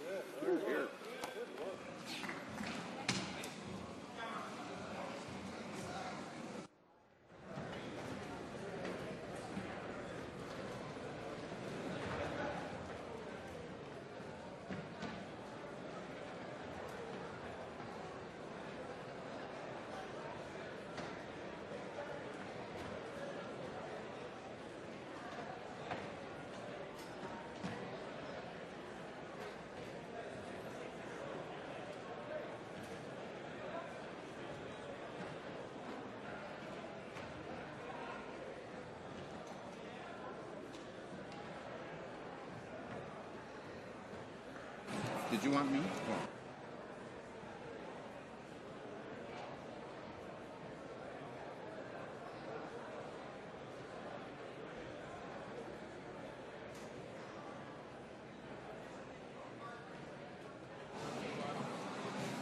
Order. À l'ordre. I'm now ready. Order. Point of order raised on September 20th, 2006 by the Honourable Parliamentary Secretary to the Government House Leader with respect to question Q90 on the order paper. J'aimerais remercier l'honorable secrétaire parlementaire. I would wish to thank the Honourable Parliamentary Secretary for raising the matter, and I'd also want to acknowledge the contributions made by the Honourable Member for Windsor-Tecumseh and by the Honourable Government House Leader on September 22nd. The essence of question Q90. On September 19, 2006, the Honourable Member for New Westminster Coquitlam submitted to the Journals Branch a question containing 47 subsections. In general terms, the question has to do with the presence of Canadian forces in Afghanistan, and each subsection poses a separate question on the government's defence and foreign policies with respect to the Afghanistan mission. After consideration by the Journal's branch staff in the usual manner, the question was placed on the notice paper. After the usual 2-day notice period, question Q90 was transferred to the order paper, where it now stands as the only written question in the name of the Honourable Member for New Westminster Coquitlam. In his intervention, the Honourable Parliamentary Secretary expressed concern about the length of question Q90. In addition, he contended that some of the subsections to the question were not within the administrative responsibility of the government, and he concluded by asking the Chair to rule question Q90 out of order. In response to this point of order, the Honourable Member for Windsor-Tecumseh asserted that current practice permitted the placing of lengthy questions on the order paper. In support of this argument, he referred to questions Q5 and Q7 from the previous Parliament, which he claimed were lengthier than Q90, but which were nonetheless answered by the government. The Honourable Government House Leader countered that the length of question Q90 was unreasonable and that it violated the spirit of Standing Order 39 by asking 47 questions under the guise of one question. Comme le savent déjà les honorables députés. As honourable members know, the purpose is to enable members to receive detailed or technical information on questions from one or several departments or government agencies to enable the members to fulfill their parliamentary functions. Order paper, it must first meet certain requirements as to form and content. Standing Order 39.1 requires that no argumentative material or unnecessary facts or opinion be included in a question. In addition, the subject matter of the question must pertain to public affairs, which is another way of saying matters within the administrative responsibility of the government. A written question is also judged acceptable if it satisfies the general guidelines for oral questions. House of Commons Procedure and Practice on page 411 states, and I quote, "Given that the purpose of a written question is to seek and receive a precise, detailed answer, it is incumbent on a member submitting a question for the notice paper to ensure that it is formulated carefully enough to elicit the precise information sought." The modern rules respecting questions on the order paper can be traced back to the 1985 third report of the Special Committee on Reform of the House of Commons, commonly known as the McGraw Committee. The committee recommended that members be limited to having 4 questions on the order paper at any one time as a means of resolving the decades-long problem of hundreds, at times thousands, of written questions remaining unanswered on the order paper. At the same time, the committee anticipated that members might try to circumvent the limit of 4 written questions by submitting questions containing numerous sub-questions, and the McGraw Committee proposed that the clerk should have authority to reject outright or to split into separate and distinct questions those questions that contain unrelated sub-questions. And what is today known as Standing Order 39.2 was subsequently adopted, and it states that, and I quote it, "The Clerk of the House, acting for the Speaker, shall have full authority to ensure that coherent and concise questions are placed on the notice paper in accordance with the practices of the House, and may, on behalf of the Speaker, order certain questions to be posed separately." Les honorables députés. Honourable members who were here during the 36th Parliament may recall a ruling delivered by Mr. Speaker Perron on the division of a written question on February 8, 1999. The ruling was in response to a point of order raised by the Honourable Member for Delta South Richmond, now the Honourable Member for Delta Richmond East, and it can be found on pages 11,531 to 11,533 of the debates for the first session of the 36th Parliament. The Honourable Member raised a number of issues on his point of order, including the matter of the division of his question by the clerk's staff. The Honourable Member claimed that the question had been divided by the clerk's staff because of its length. Mr. Speaker Perron found that the clerk's staff had followed the proper procedures and had made the decision to divide the question in accordance with Standing Order 39.2, not because the question was lengthy, but because the sub-questions were not related. The Speaker stated, and I quote, "The issue was not the length of the question, but rather the fact that it contained unrelated sub-questions. The sub-questions may be linked from the member's point of view, but are in reality separate and distinct questions. End of quote. In order for a question with multiple sub-questions to be found admissible, there must be a common element connecting the various parts. As the honourable member for Windsor-Tecumseh correctly pointed out in his intervention, there have been numerous lengthy questions containing multiple sub-questions and even some with subsections within sub-questions placed on the order paper in the past.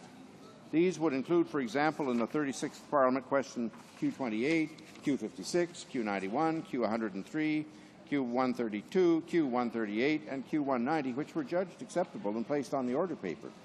Similarly, in the 37th Parliament, questions Q17, Q60, Q25, and Q240 were also found to be acceptable. And in the last Parliament, questions Q5, Q7, and Q151 were placed on the order paper. And finally, in the current Parliament, questions Q13 and Q33 were placed on the order paper. I do not recall that any objections were raised at the time these questions were placed on the order paper, and indeed the government provided answers to all of these questions, albeit perhaps not always within the 45-day time frame set down in Standing Order 39.5a. It is apparent to me from the example cited above that the interpretation of the term concise in Standing Order 39.2 has evolved since this rule was first adopted. It is no longer interpreted to mean short or brief, but rather comprehensible. Undoubtedly, this practice has evolved as a means of getting around the limit of 4 questions per member. Leaving aside the issue of length, I want to turn now to the substance of the question, specifically to the standing order requirement that questions must be, quote, coherent and concise, unquote. As honourable members will know, the clerk and her staff routinely edit written questions as to form and from time to time have divided questions to make them conform to the requirements of the standing order. In questionable cases, their practice has been to give the member submitting the question the benefit of the doubt and to allow the question to be placed on the order paper. The Speaker has only become involved in rare cases such as this one where objections have been raised. With this in mind, I've reviewed all 47 parts of question Q90 carefully. And keeping in mind the need for coherence in the question, I must admit that I found that, as currently constructed, some parts of the question are rather tenuously knitted together. Accordingly, I have determined that the need for greater coherence necessitates that the question be divided. For this reason, I must rule that question Q90, as currently formulated, is inadmissible. And to remedy the situation without unduly penalising the honourable member for New Westminster Coquitlam, I have instructed the clerk to divide question Q90 into 3 separate questions. The first question concerns the government's objectives, strategy, vision, results and capabilities with respect to the Afghanistan mission and includes 33 sub-questions. The second deals specifically with Canadian Forces casualties in Afghanistan. It contains 5 subsections. 7 sub-questions related to financial matters are grouped together in a third question. In reviewing the question, I've also examined it to determine whether it respects the standing order requirement by seeking information that pertains to matters within the administrative responsibility of the government. In this case, I have found that 2 of the original sub-questions dealing with allied forces and non-governmental organizations are outside the administrative responsibility of the government. Accordingly, I have asked that they be deleted. Another sub-question was amended to remove references to agencies and multilateral organizations for the same reason. Copies of the 3 questions are available at the table and will also be found on tomorrow's order paper listed as question Q106, Q107, and Q108. Finally, in view of the fact that the information sought remains essentially unchanged, the 45-day period for the government to respond to the questions will be retroactive to the original date when notice was first given of question Q90, that is September 19, 2006. I believe these steps taken together provide a remedy to the objections raised with respect to question Q90 while respecting rights of the honourable member for New Westminster Coquitlam in seeking information by way of written questions that meet the requirements of our standing orders. I wish to thank honourable members for allowing me the opportunity to clarify our practices with respect to written questions, and if honourable members are still concerned about the rules and practices, they are of course free to take the matter up with the Standing Committee on Procedure and House Affairs. Since 20 years have passed since the current standing order went into effect, it may be opportune to examine whether the rules have worked out in the way in which it was intended. And in the meantime, I'm confident that to avoid difficulties, members may be well served should they seek guidance from the clerk and her staff when drafting questions for the order paper. And I apologize that this ruling was not more concise as is required in respect of the questions. Tabling of documents, dépôt de documents. The honourable Minister of Sport. Thank you, Mr. Speaker. Conformément à article. Pursuant to Standing Order 32.3, the Standing Orders have the honour to table in both official languages the annual Parliament report on the access to information and on the Access to Information Act, drafted by the Canadian Transport Safety Office. Standing Order 32.2, Mr. Speaker, I have the honour to table before the House of Commons the annual report to Parliament on the management of the Access to Information and Privacy Act by the Canadian Transportation Accident Investigation and Safety Board. Tabling of documents.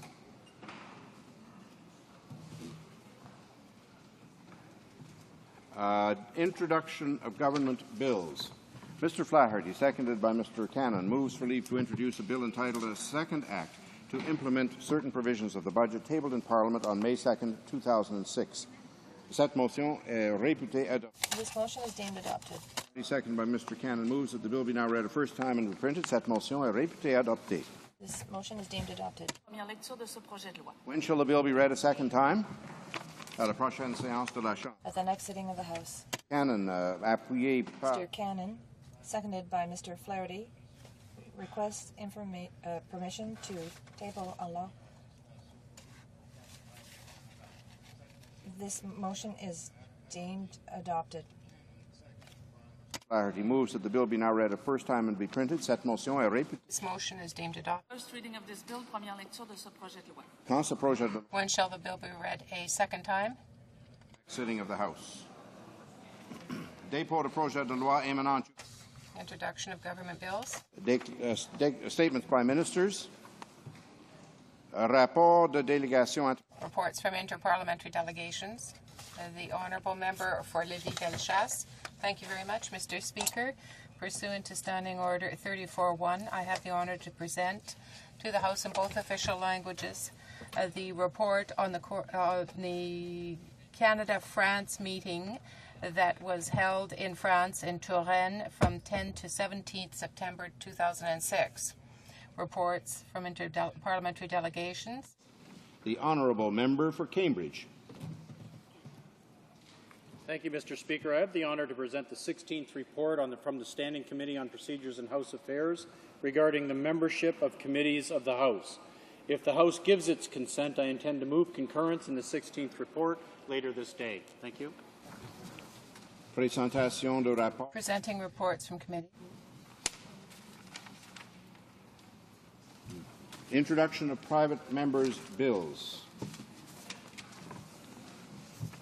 Monsieur Blais, appuyé par... Mr. Blais, seconded by Mr. Asselin, moves for leave to introduce a bill entitled An Act to Amend the Employment Insurance Act, Employment Insurance Account, and Premium Rate Setting, and another act in consequence. This motion is deemed adopted. The Honourable Member for Gaspésie, Île-de-la-Madeleine. Thank you very much, Mr. Speaker. Today I'm tabling a bill which is intended to create an arm's-length employment insurance fund. I think it's appropriate to do it today. I feel that this fund would allow for the contributions of workers and employers to be put to the sole use of the unemployed. In other words, the government wouldn't be able to use the surplus in the fund to finance its own activities. Monsieur Blais. Mr. Blais, seconded by Mr. Asselin, moves that the bill be now read a first time and be printed. Deemed adopted. Première lecture de ce projet de loi, first reading of this bill. Quand ce projet de... When shall the bill be read a second time? À la prochaine... At the next sitting of the House. Brown, Leeds Grenville, seconded by Mr. Goodyear, moves for leave to introduce a bill entitled An Act to Amend the Criminal Code and the Corrections and Conditional Release Act, Punishment and Hearing. This motion is deemed adopted. The Honourable Member for Leeds Grenville. Thank you, Mr. Speaker. Knife crimes are becoming more prevalent across Canada. Knives are the new weapons of choice. They are small, easily concealed, and quickly used in all types of crimes. Traditionally, punishment for knife crimes such as murder and assault is minimal.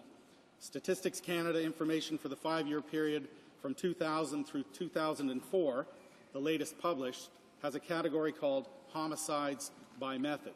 During that 5-year period, which accounts for 2,852 homicides, the statistics show that there were 840 shooting homicides and 849 stabbing homicides.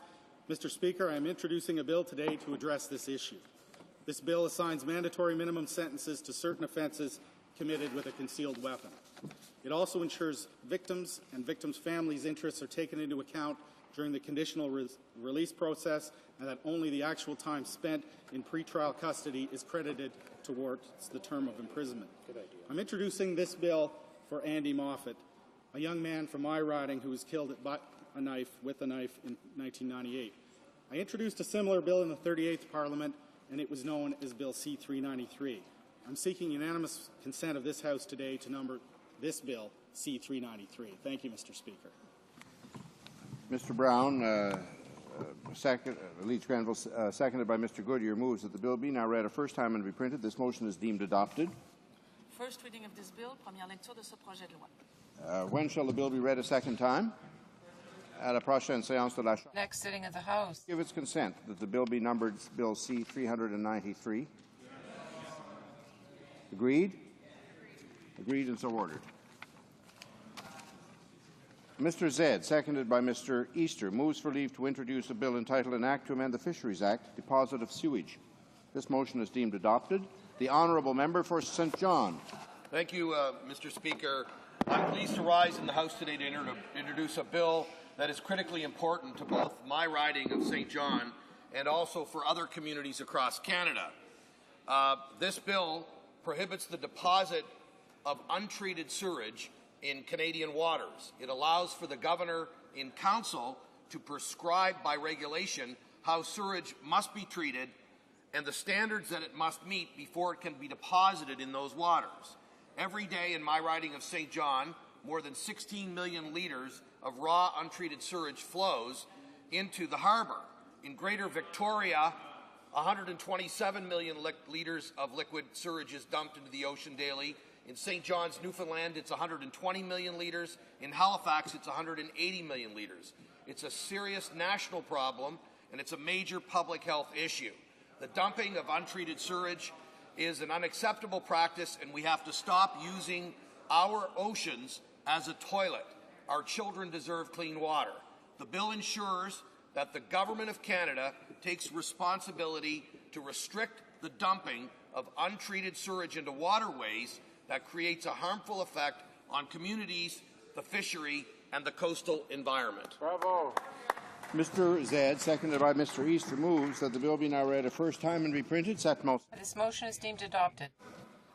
First reading of this bill, première lecture de ce projet de loi. When shall the bill be read a second time?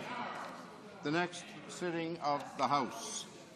Dépôt de projet de loi émanant des Introduction of private members' bills. public bills. Motion. Motions. Honourable member for Cambridge. Thank you, Mr. Speaker. If the House gives its consent, I move that the 16th report of the Standing Committee on Procedures and House Affairs presented to the House earlier this day be concurred in. Thank you. Does the honourable member for Cambridge have the unanimous consent of the House to propose this motion? Agreed. La Chambre l'a entendu. The House has heard the terms of the motion. It is the pleasure of the House to adopt it. Agreed? Carried. Carried. The Honourable, the Chief Government Whip is rising on motions. Thank you, Mr. Speaker. Mr. Speaker, I have a couple of motions to deal with today, and I'd like to indicate at the outset that discussions have taken place between all the parties, and the first is concerning the recorded division scheduled to take place later today on the motion to concur in the third report of the Standing Committee on Finance, requesting an extension of time to consider Bill C-294, and I believe you'd find consent for the following motion. I move that the recorded division scheduled to take place later today on the motion to concur in the third report of the Standing Committee on Finance be deemed concurred in. The House has heard the motion proposed by the Chief Government Whip. Is there unanimous consent to adopt the motion? Agreed? Then I declare the motion referred to in the motion deemed concurred in. The Honourable the Chief Government Whip. Thank you again, Mr. Speaker. And again, there's been discussions between all the parties, and I think you'll find there's unanimous consent for the following motion. that in relation to its study on Canadian forces in Afghanistan, 10 members of the Standing Committee on National Defence be authorized to travel to CFB Petawawa, Ontario on Tuesday, October 24th, 2006 from early morning and return by 5:30 p.m. the same day, and that the necessary staff accompany the committee. Does the Honourable, the Chief Government Whip, have the unanimous consent of the House to propose this motion? La Chambre l'a entendu. The House has heard the terms of the motion. Is it the pleasure of the House to adopt it? Agreed? Carried. Mr. Easter, seconded by Mr. Goodale, moves that the second report of the Standing Committee on Agriculture and Agri-Food presented on Thursday, June 22, 2006 be concurred in. Debate. The Honourable Member for Malpeque. Thank you, Mr. Speaker, and I will be splitting my time with the member for Churchill.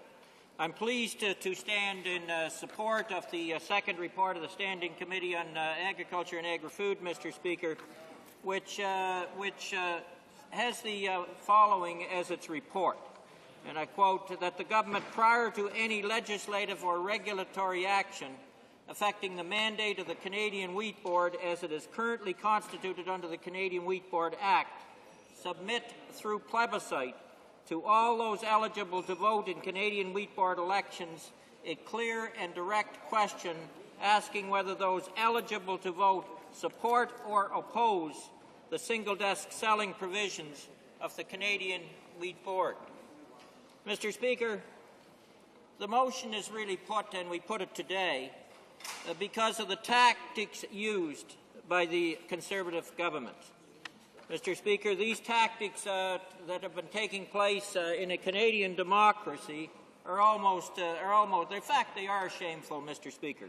The question concerning the Canadian Wheat Board and this government really is, what will the Conservatives not do to destroy single-desk selling under the Canadian Wheat Board?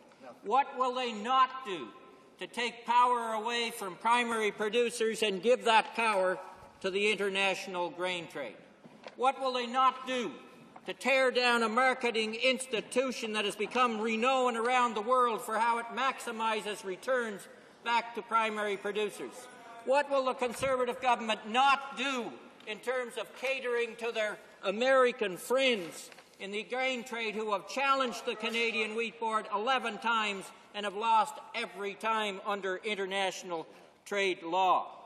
From the actions to date, Mr. Speaker, it would appear that this government is prepared to use any device, up to the very line of legality, in an effort to undermine the Canadian Wheat Board. Mr. Speaker, you know, it's producers under the Act who should determine their marketing future. But we heard today, Mr. Speaker, and I was almost shocked and surprised, Mr. Speaker, but what we heard from the Prime Minister himself during question period today. What we have seen in this House just 30 minutes ago, Mr. Speaker, is the absolute in arrogance from a Prime Minister, telling farmers basically, I, the Prime Minister, I'll decide what's best for you. It doesn't matter whether it's the law of the land or not. He's the one that's going to decide what is best for primary producers, even though under the law they have a right under the Canadian Wheat Board Act to determine that wheat board's future. And the government opposite, Mr. Speaker, is not only by its words showing its true colours, its actions. Its actions, Mr. Speaker, are even worse. Earlier on in this exercise, we seen a meeting, really a secret meeting that became public, a meeting in Saskatchewan where on the invitation list, the only ones invited were those that were opposed to the board. In the final analysis, after Saskatchewan and Manitoba kicked up a stink, they were allowed to go as observers, Mr. Speaker. Now, imagine this. In Canada, having a country where you have in the wheat board area 4 provincial governments duly elected to represent their citizens, and two of those provinces were denied the right to participate in discussions on a marketing institution that affects their constituents. In other words, the right of duly elected governments. In terms of that stacked meeting, one-sided meeting, were denied the right to speak for their citizens that they were elected for and formed a government for. Secondly, then the Minister of Agriculture sets up a task force that is stacked with only those that oppose the Canadian Wheat Board. Stacked, and they're holding, we can't find out their schedule. We can't find out who they're meeting with, although we've got a few little brown envelopes slipped to us, Mr. Speaker. They're holding secret meetings by invitees only, and they're not talking to those who believe strongly in single desk selling under the board. We know, Mr. Speaker, as well, that there's word of a fake letter-writing campaign, encouraged by, as the email from a communications firm in Saskatchewan said, encouraged by, quote, government, comma, MPs and others. So we know they're actually catering to a propaganda campaign from the other side as well. But the worst of all, Mr. Speaker, the worst of all was an order in council from the minister himself directed towards the Canadian Wheat Board, which is absolutely nothing short of a gag order. Nothing short of a gag order, Mr. Speaker. What we're seeing now is not only have they stacked task forces, not only have they denied democratically elected governments their right to participate in a meeting, but they're also taking away freedom of expression for those Wheat Board directors who have the most knowledge and experience in terms of this industry and can tell to their primary producers who they were elected to that position by what the pros and cons of various proposals relative to the Canadian Wheat Board really mean to those producers down on the ground. This is unbelievable, Mr. Speaker, that this could happen in a democracy like Canada. Those with experience are, in fact, being intimidated. But here's what the Library of Parliament really says, and the minister will say, well, really, that's not a gag order. Well, here's what the Library of Parliament says, Mr. Speaker, on these order in councils, and I quote, "It appears that several activities could fall within the purview of this order in council. For instance, electronic and print publications, information on the Canadian Wheat Board website, and information sessions meetings held by the Wheat Board may be prohibited under the order if it advocates the retention of monopoly powers or involves the expenditure of funds. Further, the term, quote, advocating the retention of its monopoly powers, end quote, may itself be subject to very strict interpretation. It is possible that publications prepared following the directive and therefore involving the expenditure of funds which do not necessarily advocate the retention of the Canadian Wheat Board's monopoly but discuss the single-desk selling capacity from a positive point of view may also potentially violate the order in council. Similarly, Mr. Speaker, they go on to say advertisements sponsored by the Canadian Wheat Board containing information about the advantages of the Canadian Wheat Board monopoly may also be considered to violate that order, that directive, Mr. Speaker. End of quote. That is pretty serious stuff. I never, ever thought that a government of Canada would deny freedom of expression in this country to primary producers, to elected producers, to the director, to the board of the Canadian Wheat Board, who have the information and the knowledge to talk to their fellow farmers in this country. But, Mr. Speaker, there's many other factors as well. Let's look at the economic losses that would occur if we lose that marketing power through the Canadian Wheat Board. You know, I'll just give you the summary, Mr. Speaker, and this comes from the Wheat Board itself in terms of independent studies. The summary of the annual Canadian Wheat Board benefits and services. Single-desk marketing approach for wheat, the net benefit to producers, $146 to $255 million per year. The value of single-desk approach for barley, $59 million per year. The value of single-desk marketing approach for durum, $92 to $103 million per year. Tendering and railway and terminal handling agreements, $38.1 million per year.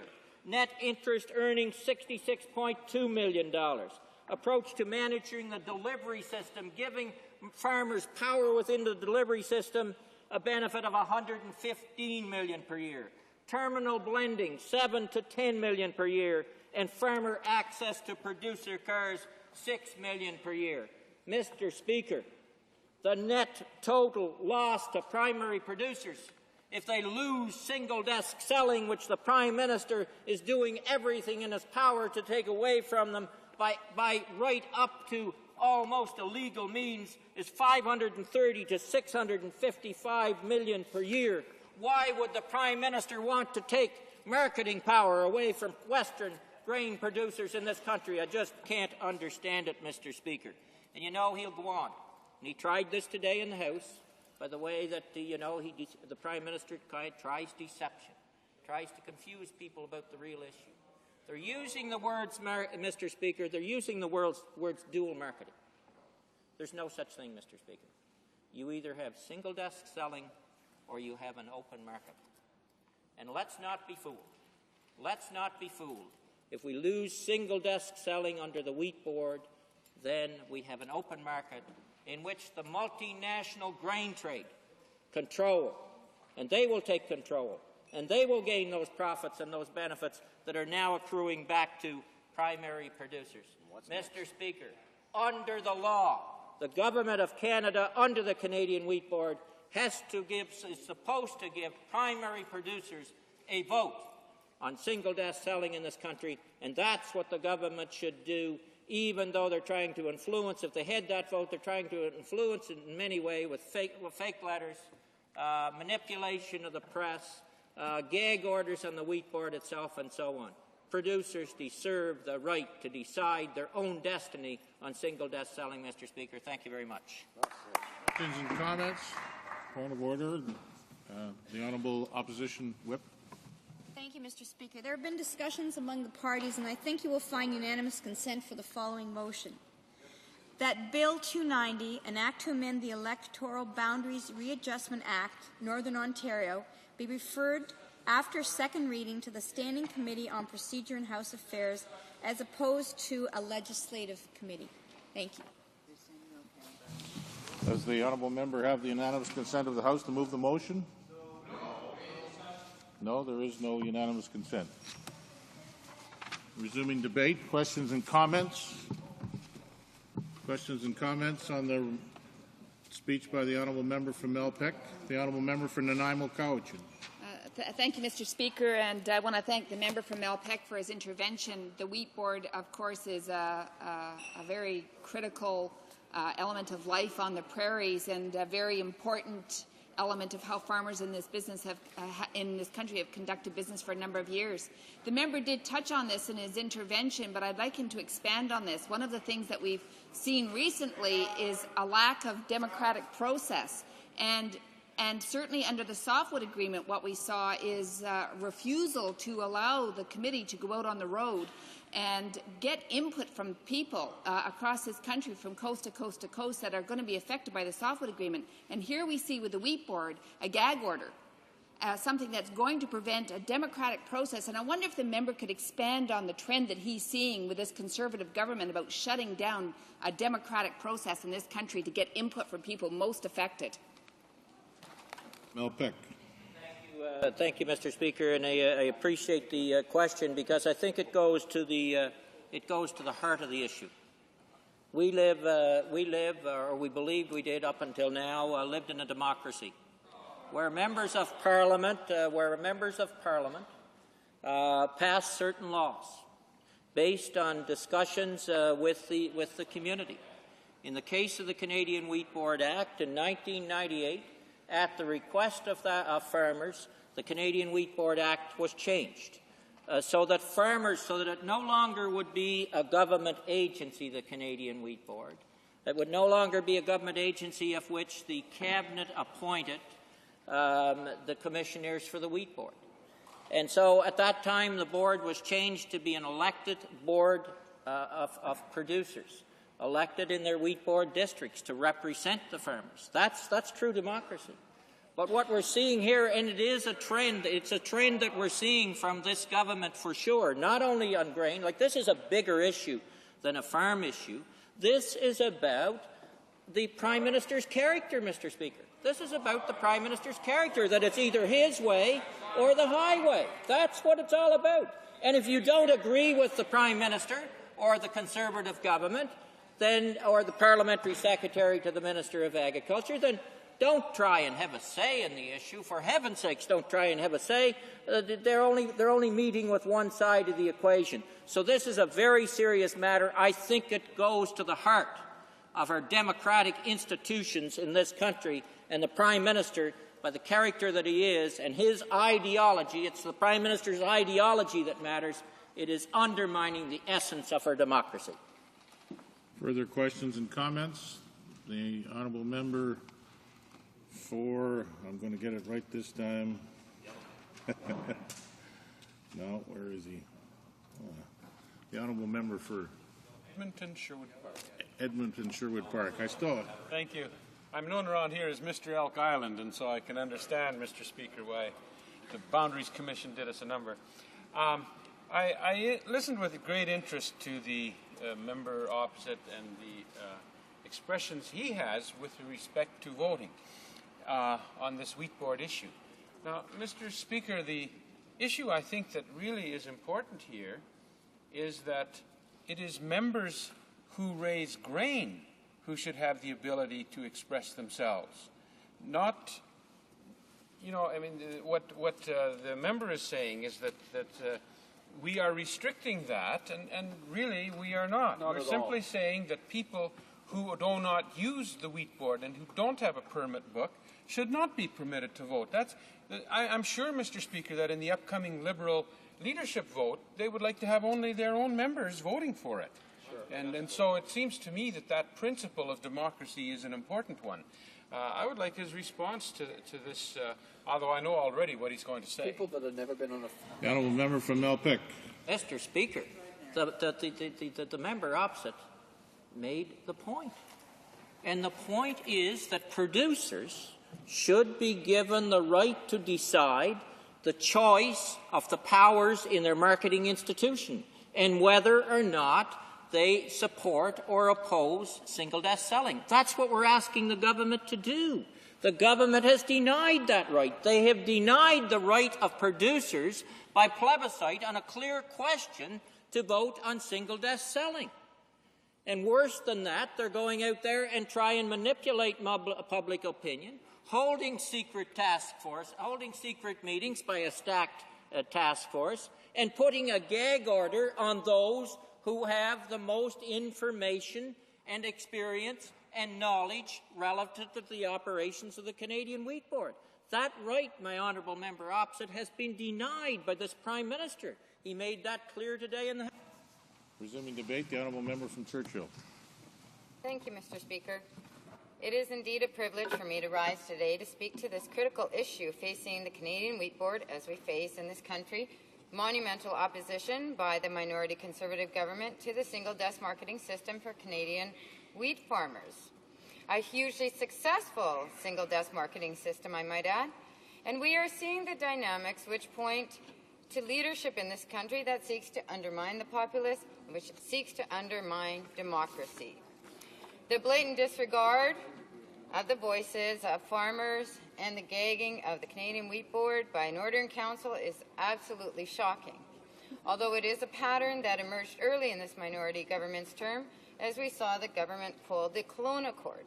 There, too, they completely disregarded the voices of Aboriginal peoples in Canada and made a decision which could have only been done by an order of the Prime Minister or by the Minister of Finance to pull the $5 billion commitment.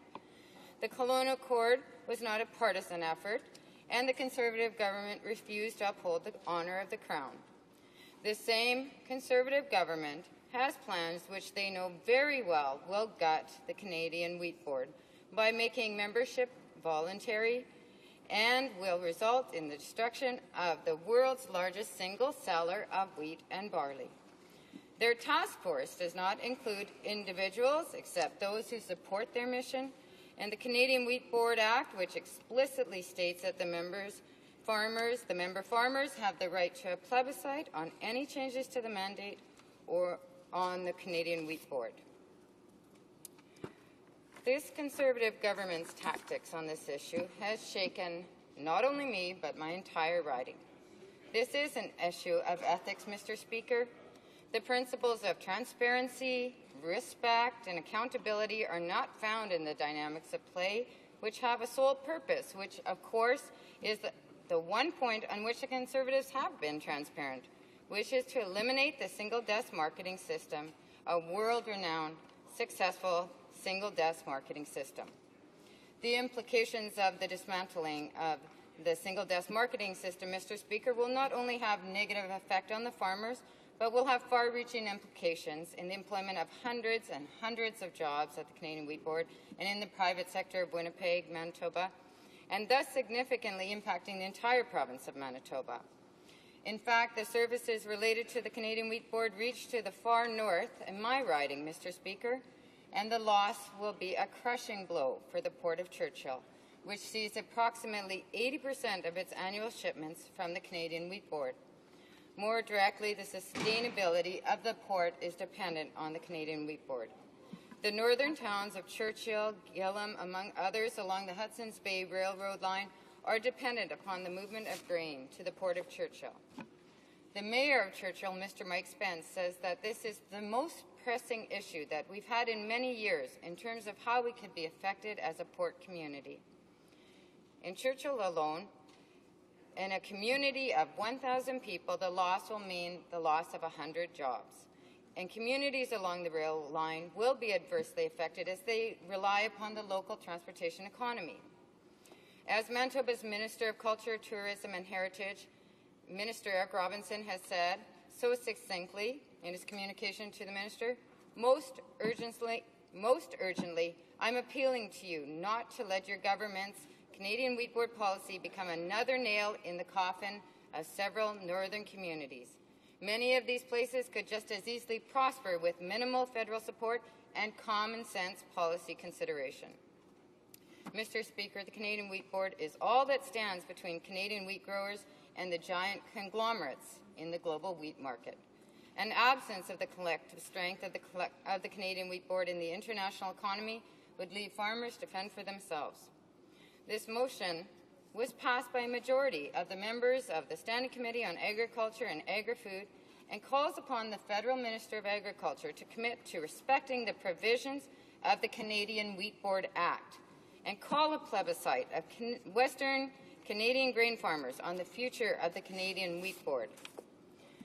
I urge the Minister of Agriculture and indeed all members of this House to look at the entire picture, to look at the economic consequences that will for sure occur to farmers, workers, and entire communities that are involved in this process. The solution is clear. The decision on the future of the Canadian Wheat Board should not be decided by the Minister of Agriculture or this Conservative government, but by the members of the Canadian Wheat Board. The very least this government can do is empower farmers rather than hinder their capacity to succeed. Thank you, Mr. Speaker. Questions and comments? The honourable member for Saskatoon-Wenasquewan. Thank you, Mr. Speaker. I'd like to ask the honourable member opposite just to give us a bit of a gauge in this place of who we represent as we speak on this issue, and would wonder if the member could respond in terms of how many permit book holders there are in her riding, her constituency in the northern part of Manitoba, or I guess if that's maybe a little more difficult to respond to, how many farmers would be approximately ballpark figures in your riding in Manitoba? Order. Honourable member from Churchill. I would like to reiterate that my riding is a northern riding, and in fact the issue that is facing my riding has to do with the transport of grain. The Port of Churchill, as I'd mentioned, is a port that is dependent upon the Canadian Wheat Board shipments, and in fact has a number, about 400,000 tons of grain which moves through the port. And in fact, it has been a relationship that has been critical within Manitoba with the Canadian Wheat Board, with the Port of Churchill. It has long been established, and there is a relationship in which the Canadian Wheat Board is the represents 80% of the grain which moves through the Port of Churchill. So I hadn't mentioned, as the member opposite seems to think I have, that there was farms in my riding, but in fact that the Wheat Board, the implications of the dissolution of the Canadian Wheat Board has impacts which go far beyond just affecting farmers. That is the point that I thought I had made clearly. That in fact that the impacts are going to have consequences not only on farmers, and as we said, that these large global conglomerates taking over the marketing. The Conservatives know very well that that's what's going on, and that the Canadian Wheat Board represents the primary producers, and that it is an act of Parliament in which it says explicitly in the Act that the farmers would have a plebiscite if the mandate of the agency is to change. And so that's one point, and then the second point is that the impact goes far beyond just on the farmers. And in fact, that is why I spoke today, is because the implications have, as I said, in terms of the Port of Churchill transportation, in terms of Manitoba, you have hundreds of jobs that are dependent on the Canadian Wheat Board. You have the private sector, which caters to the business that does business with the Canadian Wheat Board. So the implications are not just in terms of the farmers, but have far-reaching implications. Further questions and comments? The honourable member for Trinity-Spadina. Mr. Speaker, dismantling the Wheat Board is just another example of this government's assault on public institution. It's an example of this government's insidious advancements of private interest and a clear abuse of power. And the gag order is another example of that abuse. There's just too much secrecy and not enough transparency or oversight. The Prime Minister was the past president of the National Citizens Coalitions, and he spoke against the use of gag laws and called them unconstitutional. And I'm wondering why the Conservatives now condone this practice as an acceptable means of promoting this government's hidden agenda. And I heard recently there is media report pointing out that the Alberta Conservative government spent $1 million in public tax dollars over the past 3 years on a campaign to discredit the Wheat Board. I'm wondering what the honourable member thought of this gag order by this government, and the fact that on the other side they now have money to discredit the Wheat Board. What does she think of this kind of practice? Churchill, very briefly. I'd like to thank the member opposite for her question. Indeed, I fully agree with that. The tactics that this government has taken to undermine the Canadian Wheat Board go far beyond anything that I could have imagined. I think that, you know, as has been mentioned earlier in the House today, that this is a democracy. This is Canada, and for this government to involve itself in underhanded tactics to dismantle a valuable Canadian institution is absolutely shocking. Debate, the Honourable Parliamentary Secretary for the Canadian Wheat Board to the Minister of Agriculture. Thank you, Mr. Speaker. We had a little bit of an attack earlier on the character of the Prime Minister, and I just want to respond to that because I don't think the member from Malpeque should be talking to anybody about character. I have to tell you a little bit about the circumstances of how we come to be here today. He's one of the people in the opposition who insisted that we have extra hearings and meetings at Ag Committee. And so this afternoon we have an extra Ag Committee hearing. All of us were over at the Ag Committee while he was over here introducing his concurrence motion. So I would suggest he doesn't have that much of an interest in farmers. He's way more interested in playing with this issue politically than he is in actually dealing with the issue honestly. And I know that there was a number of people very upset at the Ag Committee. They expected that he would be treating it seriously, particularly as the official opposition critic, and he doesn't seem to be treating that seriously, and I don't suspect that he's going to treat this issue seriously at all. I want to point out a few different things today. We've heard a little bit of the hysteria and hyperbole that accompanies this issue. The NDP member just talked to us about the fact that she thought the Alberta Conservative government shouldn't have been spending money on this issue, promoting their side of this issue, and that the federal NDP government seems to be against that. Well, Mr. Speaker, I'd like to ask her a question, actually, and perhaps we'll get the opportunity later, but are they going to speak up against the money that the Saskatchewan NDP government and the Manitoba NDP government are spending on this issue? Because they've clearly taken one side of this. They're supporting organizations and helping actually to establish organizations who will be then speaking on this issue. So I'd be interested a little bit later in hearing what she has to say about that issue. Another thing that I think we need to deal with today, she mentioned that there seems to be too much secrecy and not enough oversight. I'm not sure what she was talking about, but we can certainly say that about the Canadian Wheat Board over the last few years, because Western Canadian producers have not been able to have access to information about the Wheat Board. They can't find out, for example, anymore out of their annual reports how much money's been spent on communications, how much money's been being spent on advertising and those kinds of things.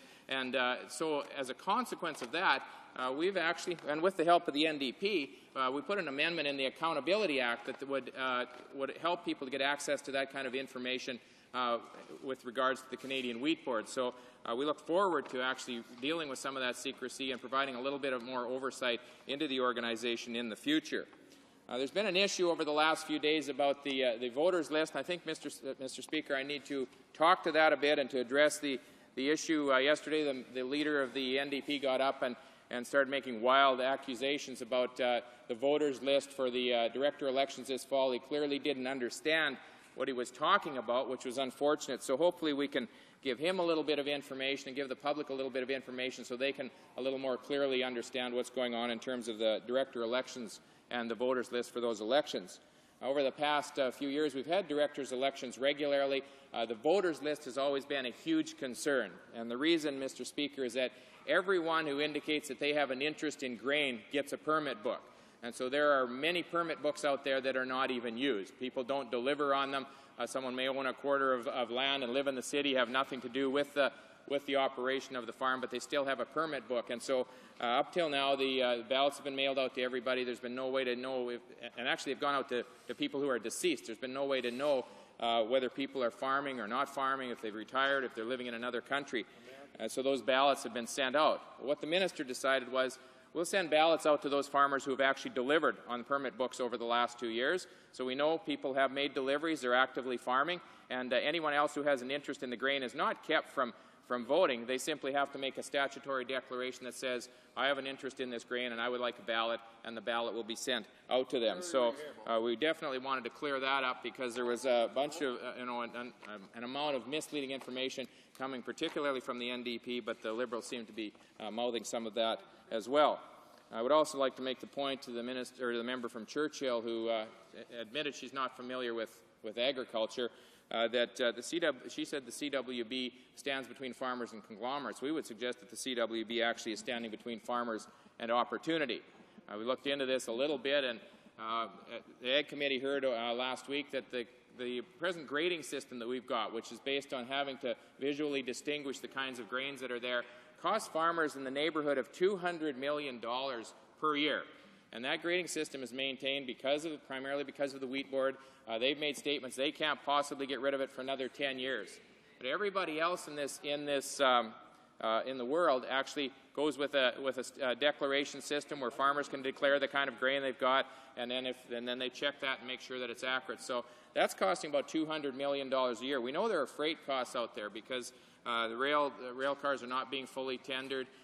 George Morris Centre has done work, Mr. Speaker, that says that Western Canadians are missing between 8,000 and 15,000 jobs that would be available if there were the value-added opportunities that we could get if we were able to be marketing our own grains. So there's a huge opportunity for Western Canadian farmers when we move ahead on this issue and when we move to choice. Now, I noticed that the member opposite did not really want to talk that much about his concurrence motion, and I would suspect the reason he doesn't want to talk about it is that it's a mess. And so tomorrow we're going to request that people vote against it. We tried to explain to the Ag Committee what the implications of it were. The opposition members were not that interested in serving farmers. They're more interested in their own political stunts, so they went ahead and passed this. But I just want to point out some of the things the consequences that would come out of passing this motion if the member from Malpeque had his way.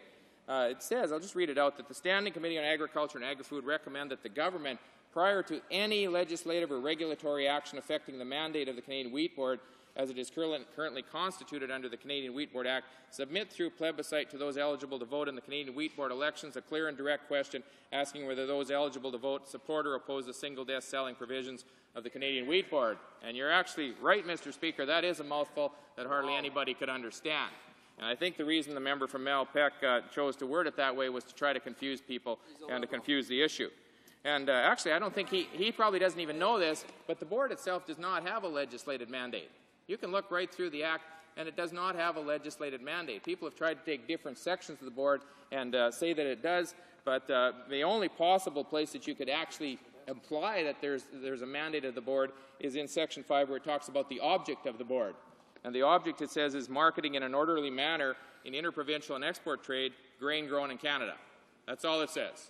It doesn't say anything about a single desk. It doesn't say anything about that at all. And there is no other mention of mandate anywhere in the Canadian Wheat Board Act. So right off the bat, his motion doesn't make any sense, which may not surprise some of us here. Anyway, the consequence of it is that this recommendation either applies to nothing in terms of the board, or it applies to everything. And we assume that he doesn't want it to apply to nothing, so he's probably saying that it applies to all the activities in which the board is involved. Well, let me tell you about the consequences of that then, because this would mean the end of the government or the board's freedom to do a number of things. To set initial grain prices. Farmers couldn't have their grain prices set. They wouldn't be allowed to set initial grain prices. They certainly wouldn't be allowed to adjust grain prices.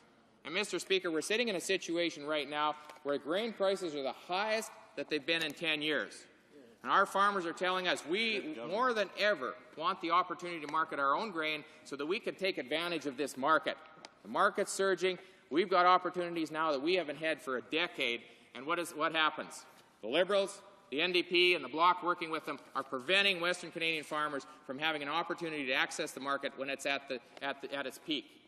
As usual, they're working against the interests of farmers. They want to keep them poor. They want to keep them down on the farm. They want to keep them unable to stand on their own 2 feet, so they have to depend on them. My farmers are telling me we don't want that. We want opportunities. We want to be able to move ahead. We want to be able to market our own grain. Another thing that this motion would do is that it would stop us from being able to pay out a final payment to farmers. I guess everyone here understands that the board sets the initial payment with the government, in agreement with the government. Then throughout the year, hopefully if the price goes up, there are adjustment payments paid out, and at the end of the year, the farmers get whatever extra money is in the pool account to be paid out to them. Well, a member from Malpeque wants to shut that down, and we don't think that makes good sense at all. Another thing it would do is it would affect the board's borrowing capabilities. It stops loan financing, and it stops the ability of them to guarantee payments. It stops, absolutely, somebody said cash advances. He's absolutely right. It stops the board's ability to offer or to administer cash advances. I don't think the member from Malpeque probably understood that when he wrote the motion, but that's certainly the impact that it would have. And actually, my colleague makes a very good point. One of the reasons he probably doesn't understand the impact is because he doesn't live anywhere near the region where the board applies.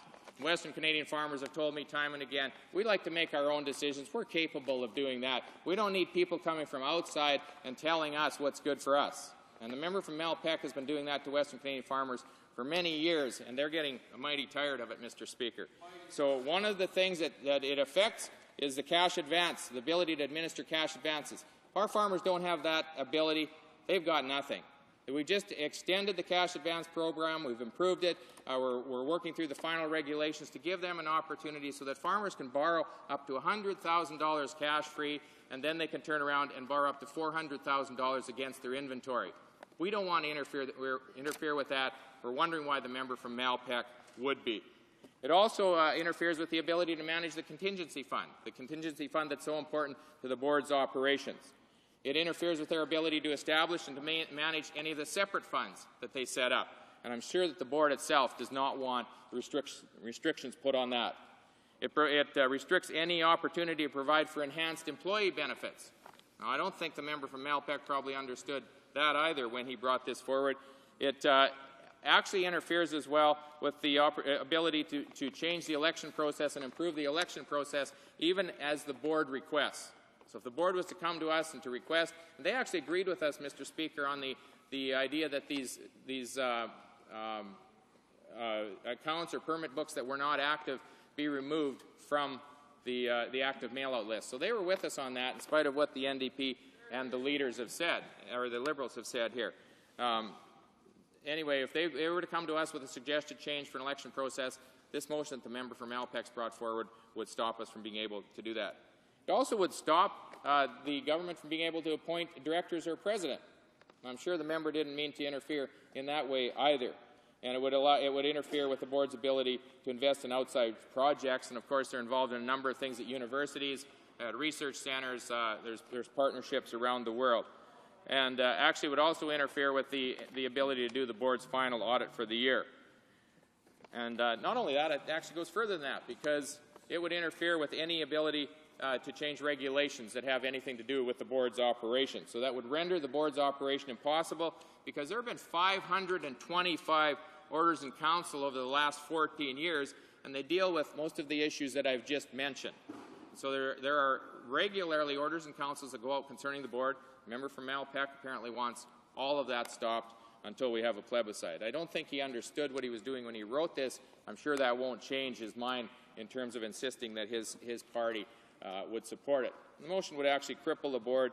It would bring total chaos. He's brought 100 unintended consequences that he didn't realize because of the poor wording of his motion. So, Mr. Speaker, I think next time, hopefully he'll take a little bit of time, maybe come and talk to some of us who understand the board and how it operates, because there are a number of people, I see some of my colleagues sitting here who have spent many years dealing with this issue.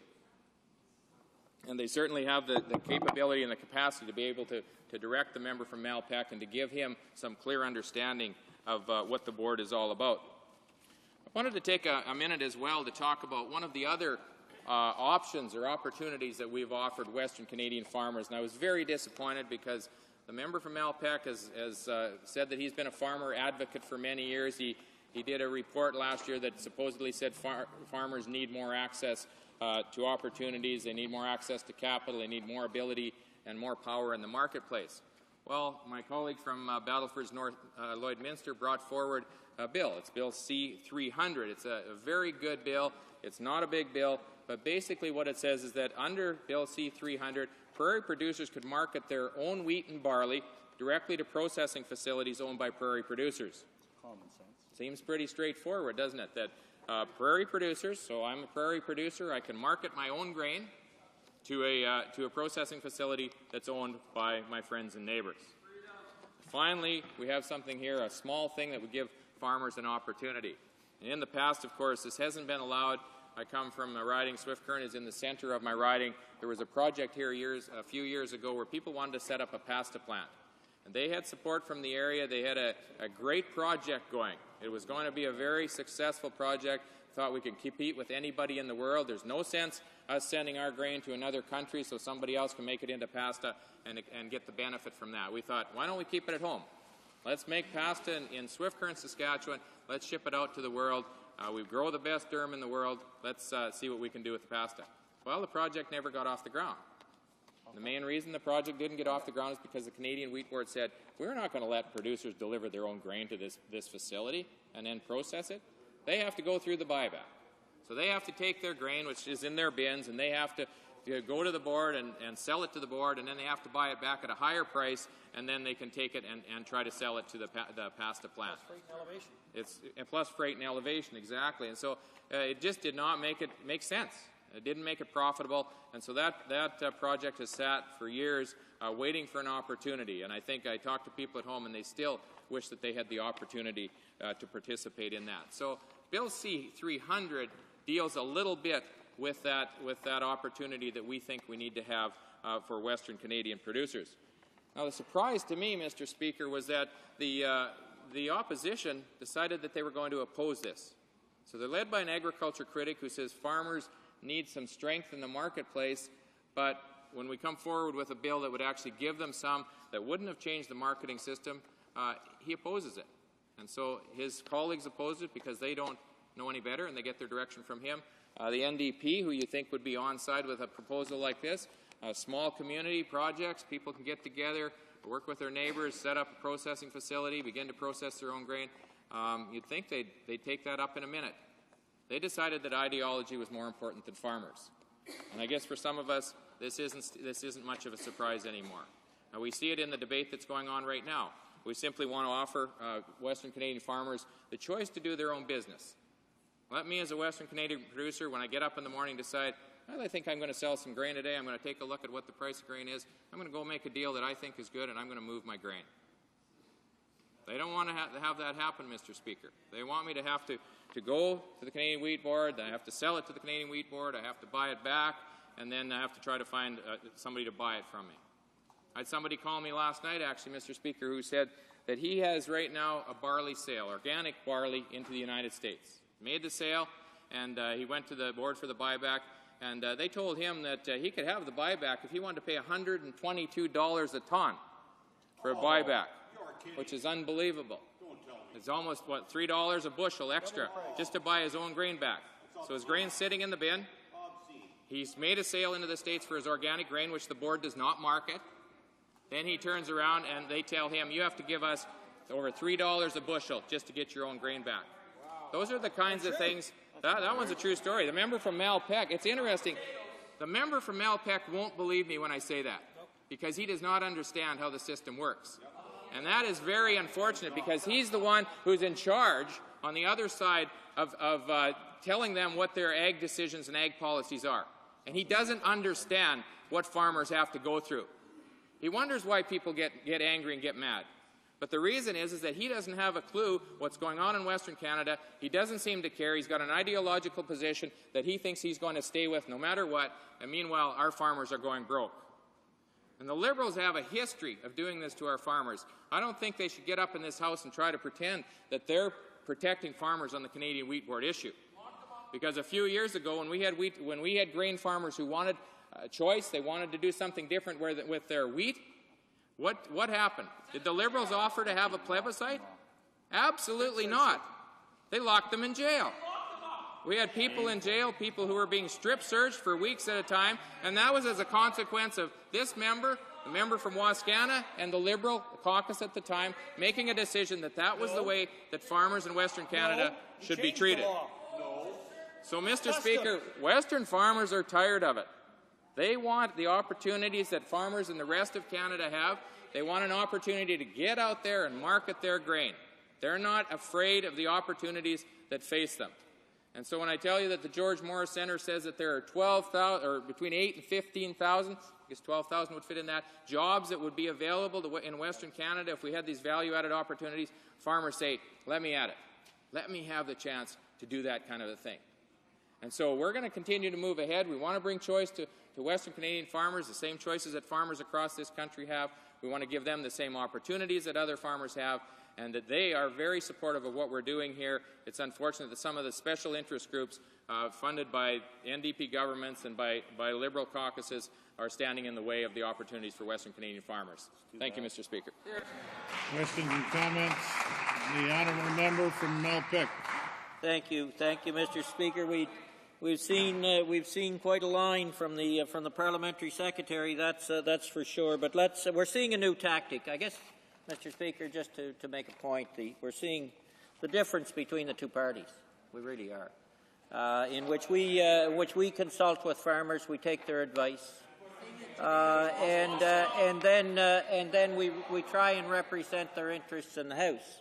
The member opposite the parliamentary secretary obviously just takes his direction from the Prime Minister based on ideology is right. But we're seeing a new tactic, Mr. Speaker. It was interesting listening to the parliamentary secretary as he talked about, as he spoke of the motion that the committee that the Standing Committee on Agriculture and Agri-Food put forward. We're seeing a new tactic now from the governing party, on top of the gag orders and the propaganda campaign. We're seeing scare tactics. This motion is about one thing, Mr. Speaker. There's three pillars of the Canadian Wheat Board: single desk selling, price pooling, and the government guarantee. This motion in this House and this report is about a clear and direct question asking whether those eligible to vote support or oppose the single desk selling provisions of the Canadian Wheat Board. Simply put, that's what this motion is all about. And my question to the Parliamentary Secretary, is the Parliamentary Secretary willing, on behalf of his government, to allow producers the choice, whether or not they want single-desk selling to be maintained under the Canadian Wheat Board as that pillar which gives it the ability to maximize returns back to primary producers? Secretary for the Canadian Wheat Board. Speaker, it's great to be here, but it's also good to see the member from Malpex obviously realize he's got problems with this motion, and so he's going to try to turn attention away from it. The fact is, it's so poorly written it would affect virtually every activity that the Wheat Board's involved in. And I think if you come back here tomorrow and we have a vote, you'll see the member voting for it. And so, obviously we have to be far more responsible than that. He's in opposition. He can resort to whatever hysteria and hyperbole he wants, but as the party in power, we have to be responsible for the decisions that we make. And our decision is that we think Western Canadian farmers need choice in marketing, and we'd like to bring that forward to them. And actually, I'd like to make one other point, and that is that I am extremely proud to follow the man who is the Prime Minister of this country right now. I think that the Canadians have seen what a leader he is, and they're turning to him. They are very thrilled with the fact that we're actually keeping our promises. Everywhere we go across this country, people are saying that. I can't believe that you people kept your promises after 13 years of what we had before. In comments, the honourable member for BC Southern Interior. What I'm noticing, I'm going through some material here and comments over the last few years by the Honourable Parliamentary Secretary, and it seems to be a trend of a vendetta against the Wheat Board. It's corrupt, its directors are stealing money, it's broken laws, refuses to sell grain. I'm just wondering if in fact he is representing, or his government is representing the farmers, because it's sort of, we're representing the farmers, we're speaking for farmers, and yet there's grassroots organizations growing today. There's other people speaking up, letters coming in. How do they know that they represent the majority of the farmers? And I think they don't know because they're afraid to have a vote. Is the Parliamentary Secretary in agreement with this?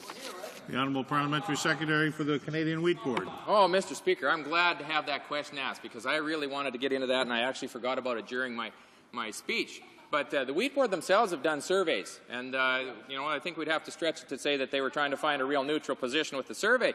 The last one actually showed 54% of producers in Western Canada want choice as their option. They want choice in marketing. That was the Wheat Board's own survey. 60% of them on the Wheat Board survey actually said the Wheat Board would be far better off if it had competition, that it would make it a far more effective and efficient marketing entity if it had some competition. So while the member wonders if we represent farmers, we actually do because we have the rural ridings in Western Canada, so we're proud to say we represent farmers. But it's not just us that are saying that there need to be choice. Farmers themselves are saying, even to the Wheat Board, when they ask their surveys, that they want choice and they'd like to see the opportunities that come out of that. The same opportunities, Mr. Speaker, that the rest of this country has.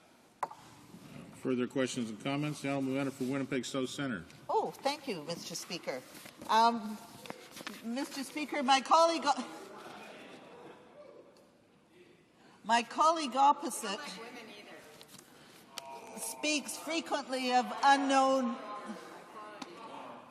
My colleague opposite speaks frequently of unknown, undesirable, and unintentional consequences.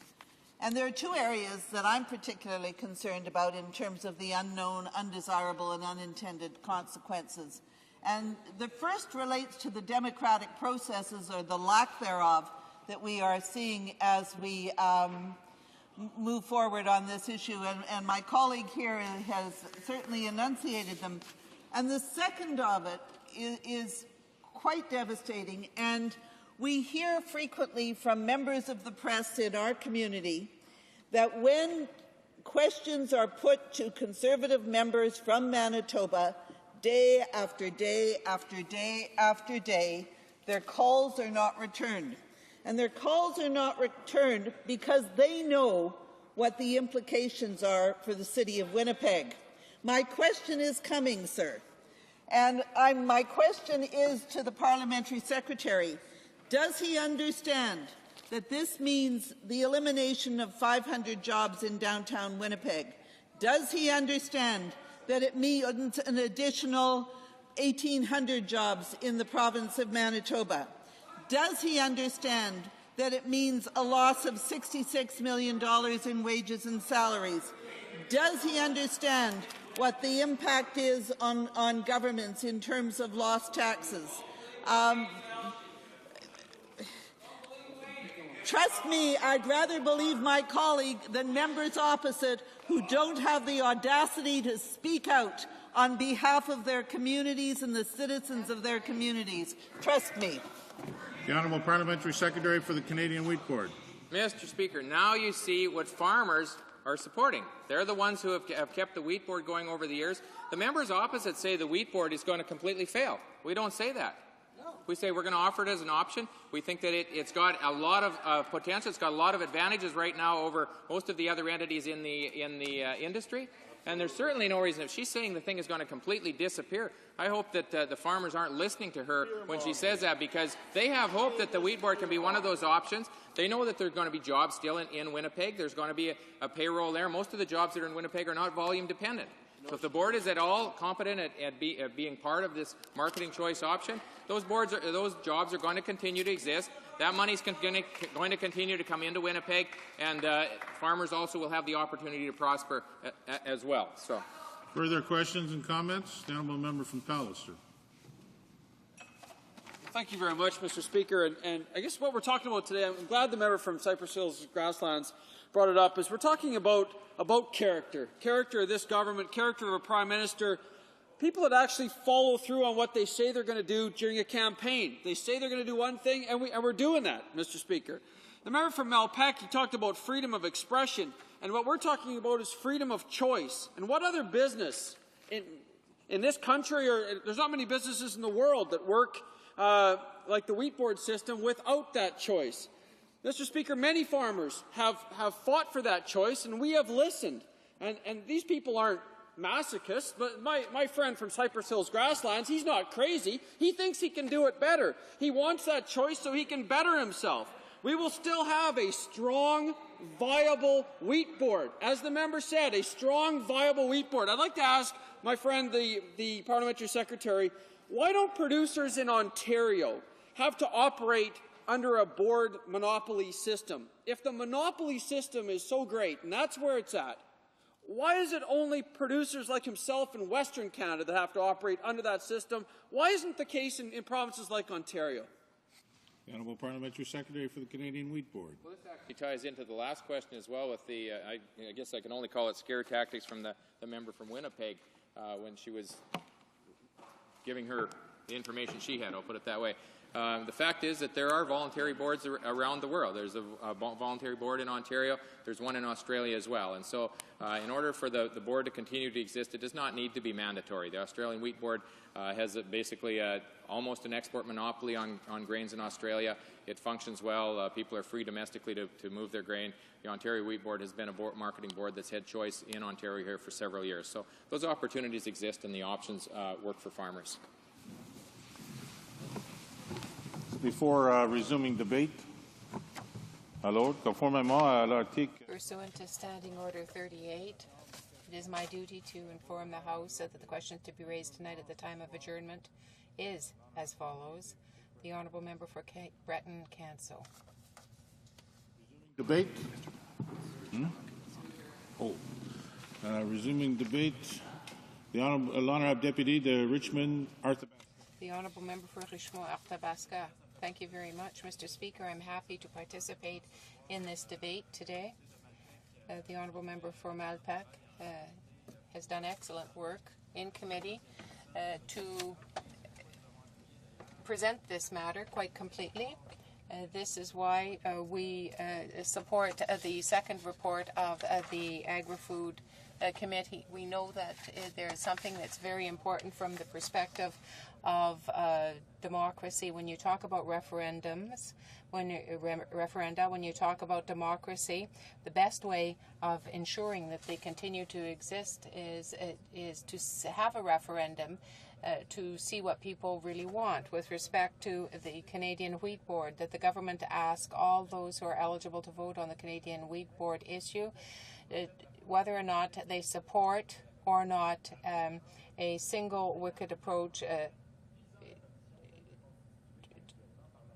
as it is set out under the present legislation that governs the Canadian Wheat Board. This is why we are having the discussion today. I think it's very important for us to make it clear to the producers who are concerned. The Wheat Board is one of the two important marketing tools that exist in Canada. The other is the supply system, the market support system, and I could speak a great deal about that, but I'm not here for that today.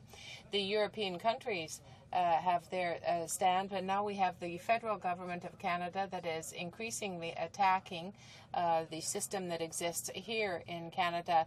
The Prime Minister in 2000 moved a motion in this House to dismantle the Canadian Wheat Board. So this is not something new, this conservative ideology for a free market. Here we see that they are truly trying to, and have been trying for some time, to set up a process that would abolish the Wheat Board. Those attacks don't just come from other countries. Now we have internal attacks as well. We in Quebec, we know that the supply management system is of concern to us, but after that, the Canadian Wheat Board is the other very important tool that has to be supported. The producers in Quebec had a meeting with the ambassadors who came from all over the world. There were people there from the European Union. For them, it was very clear that there was a serious problem with the WTO with respect to marketing. But there were these two pillars of the Canadian industry, supply management and the Canadian Wheat Board, that were there and that had to be protected. And now what are we faced with? An attempt to dismantle the Wheat Board. Certain European countries have to be made aware that this is not a subsidy to our producers, but rather a tool that allows them to have the best price possible. Obviously, I'm talking about supply management as well, perhaps more so about supply management. But there were corrections that were made to the situation. This election promise that was made by the government during the campaign to have a mixed market and a free choice. Well, I can't agree. I think it should be. We always have the attitude when you come into politics that we should not impose what we believe as an ideology, but rather we have to go out, meet the people, and try to understand what people feel they need. And then, as legislators, we want to bring in legislation that will meet their aspirations, plans that will meet the needs of people. But from this government, we've had another example when the Bloc Québécois moved a motion concerning a program for older workers. The measures that were to help those workers who were laid off didn't follow our requests. Rather, what we had from the government was an ideological response. They came up with a program, a type of program that will not help the workers and will not help the government of Quebec because it doesn't take into account the true needs of the people. And so here we have a very similar way of approaching the issue of the Wheat Board from the government. I heard in committee from the government side that they wouldn't let the majority decide what would be done by the minority. Well, I think in a democracy, it should be quite the contrary. That's why we have elections. That's why we have an election. When you have a majority that wants to keep an organization like the Wheat Board, it seems to me that we should see that it is not dismantled. Earlier, the parliamentary secretary talked about a poll that was carried out about the wheat board. He cited certain figures, and I have a poll here from March-April 2006 that has some very speaking figures. 86% of farmers think that their future is tied to the wheat board, but that the producers have to also make decisions. That is what the member for Malbec, precisely what the honourable member for Malbec is saying today in his motion. It should be the producers who decide themselves on the future of the wheat board. There's nothing more democratic than that. There can't be. 66% are against any weakening of the wheat board. 63% want the marketing of their grain to be exclusively handled by the wheat board, and 75%, because we're discussing this today, it's very important, 75% say that there should be a referendum on the future of the wheat board. So I think you have these very speaking figures that speak for themselves, Mr. Speaker. There is a great deal of credibility that is attached to the wheat board. The National Farmers Union supports in the majority of the organization the wheat board. So you can see that these are speaking figures. This is evidence that is very clear. When people ask, well, where do these requests come from to want at any cost to dismantle the wheat board? Well, the answer is, well, you know, it's the producers at home. Well, I'm a producer myself, and I'm quite convinced. And here we have a poll that I'm quoting. I know that everybody doesn't think in the same way. Even though I'm a member from Quebec for the Bloc Québécois, I've received hundreds and hundreds of letters from wheat producers and barley producers from Western Canada who are asking me to intervene to preserve the wheat board. I can give you examples of the letters that I have received from these producers. This is not just a form letter. There were a lot of letters that were written by hand. All those letters that I received, no matter where they come from, I read them all and I look at them all very carefully. It's not a communications firm that generates letters, form letters here that I'm talking about. These are letters that were written by the producers themselves. They took the time to write by hand because they have attached great importance to the wheat board. What's unfortunate in all this is that since all those election promises were made, those campaign promises were made, there's been a changed attitude with respect to the wheat board. Bill C-300 was before the House. We were against it in the Bloc Québécois because for us it was the beginning of the end for the wheat board. But what's worse, there's the muzzle, the gag that has been imposed on the wheat board on October 5th by the government, by the parliamentary secretary. I didn't think that a minister could do that type of thing, could issue a decree to gag, such a terrible gag, on the wheat board. I can read an extract from it. Give instructions to the wheat board to, if there are any activities under the terms of the legislation, that it commit no funds whatsoever, directly or indirectly, to speak in favor of its monopoly. It should deal with no person or entity, to promote its existence. So this is a total gag, really, that has been imposed on the wheat board. It can't even defend itself when the government is attacking itself. It seems there is an inequality here that is very clear. It's something unheard of. The wheat board has been muzzled. We looked at back on what has happened in the past to see if any other minister had done anything like that. You have to look back as far as 1969 when Russia invaded Afghanistan. At that time, all the Canadian organizations or organizations where the Government of Canada participated were ordered not to do business with Russia, including the wheat board, because Russia had made a cowardly attack on Afghanistan. So under those circumstances, it was very clear and understandable why that type of order was issued. The decision belonged, of course, to the government. They didn't have to address Parliament on this. It was very normal at the time. They just said, don't do business with this country for a certain period of time. And the situation has been reestablished now. But today, find me, and I would like to hear a Conservative member tell me, well, the Minister or the Prime Minister has expressed that there was a true state of emergency in this matter, and therefore it was essential to prevent the Wheat Board from speaking, and so we had to tie its hands and ensure that it did not speak. I can assure you, Mr. Speaker, that there is no precedent that exists that would cover this situation, that would cover this type of order in council being issued by the government. And there was a group of opponents for the Wheat Board that we received. I spoke earlier about the many letters that I have received from producers themselves. Sometimes we get emails that weren't really intended for us.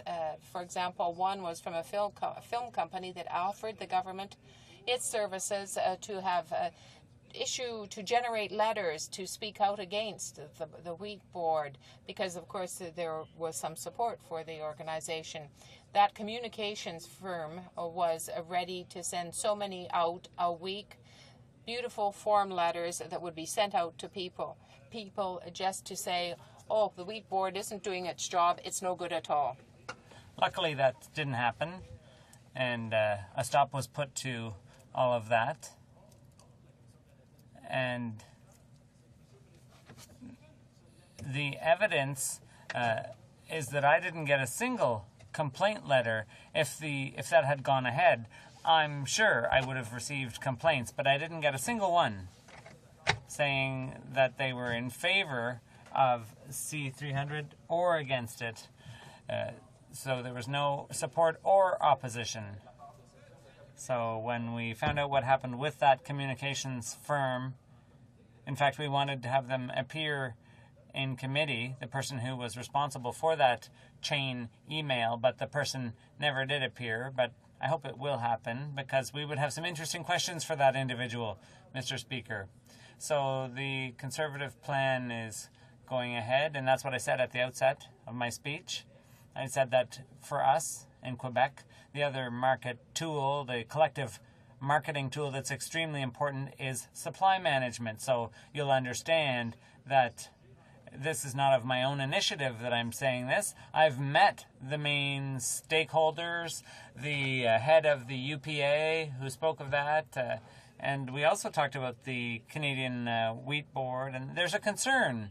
If the government has an ideology, a free market ideology, nothing's going to stop them.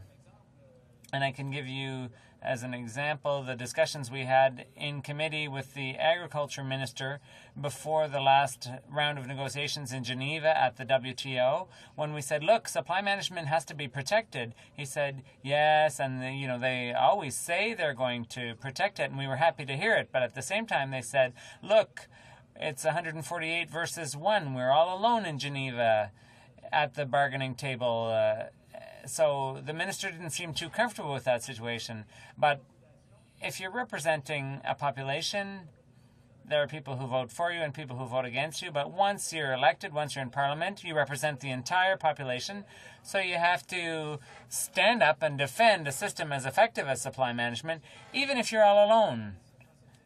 You may well feel uncomfortable with this situation, but the minister's comments suggested that if there was an agreement at the WTO, Canada wouldn't remain outside the agreement. Canada wasn't going to stay all alone in its corner. Canada would sign on. And that, the way I interpret that, Mr. Speaker, is that if there had been a deal, for example, that supply management would have to be dismantled or taken apart piece by piece, Canada would have signed on. So we have reason to be very concerned about the Conservative government's attitude. I would remind you, Mr. Speaker, just to show how important supply management is to Quebec, it represents 40% of the farm economy in Quebec. So we're going to fight tooth and nail for that system, that's for sure. That's what we've been doing since we've been here in the House of Commons, and that's what I've been doing ever since my leader named me agriculture critic for the Bloc Québécois.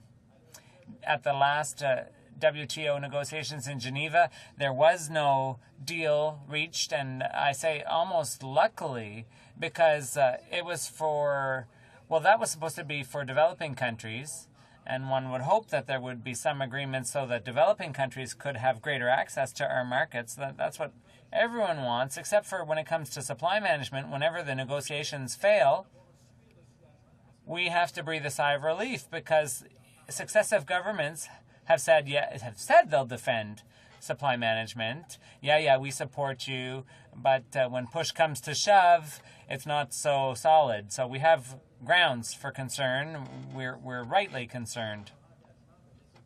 So the Conservatives have kept their word to give Western grain producers a freedom of choice in terms of how their grains are marketed, but that means doing away with single desk marketing and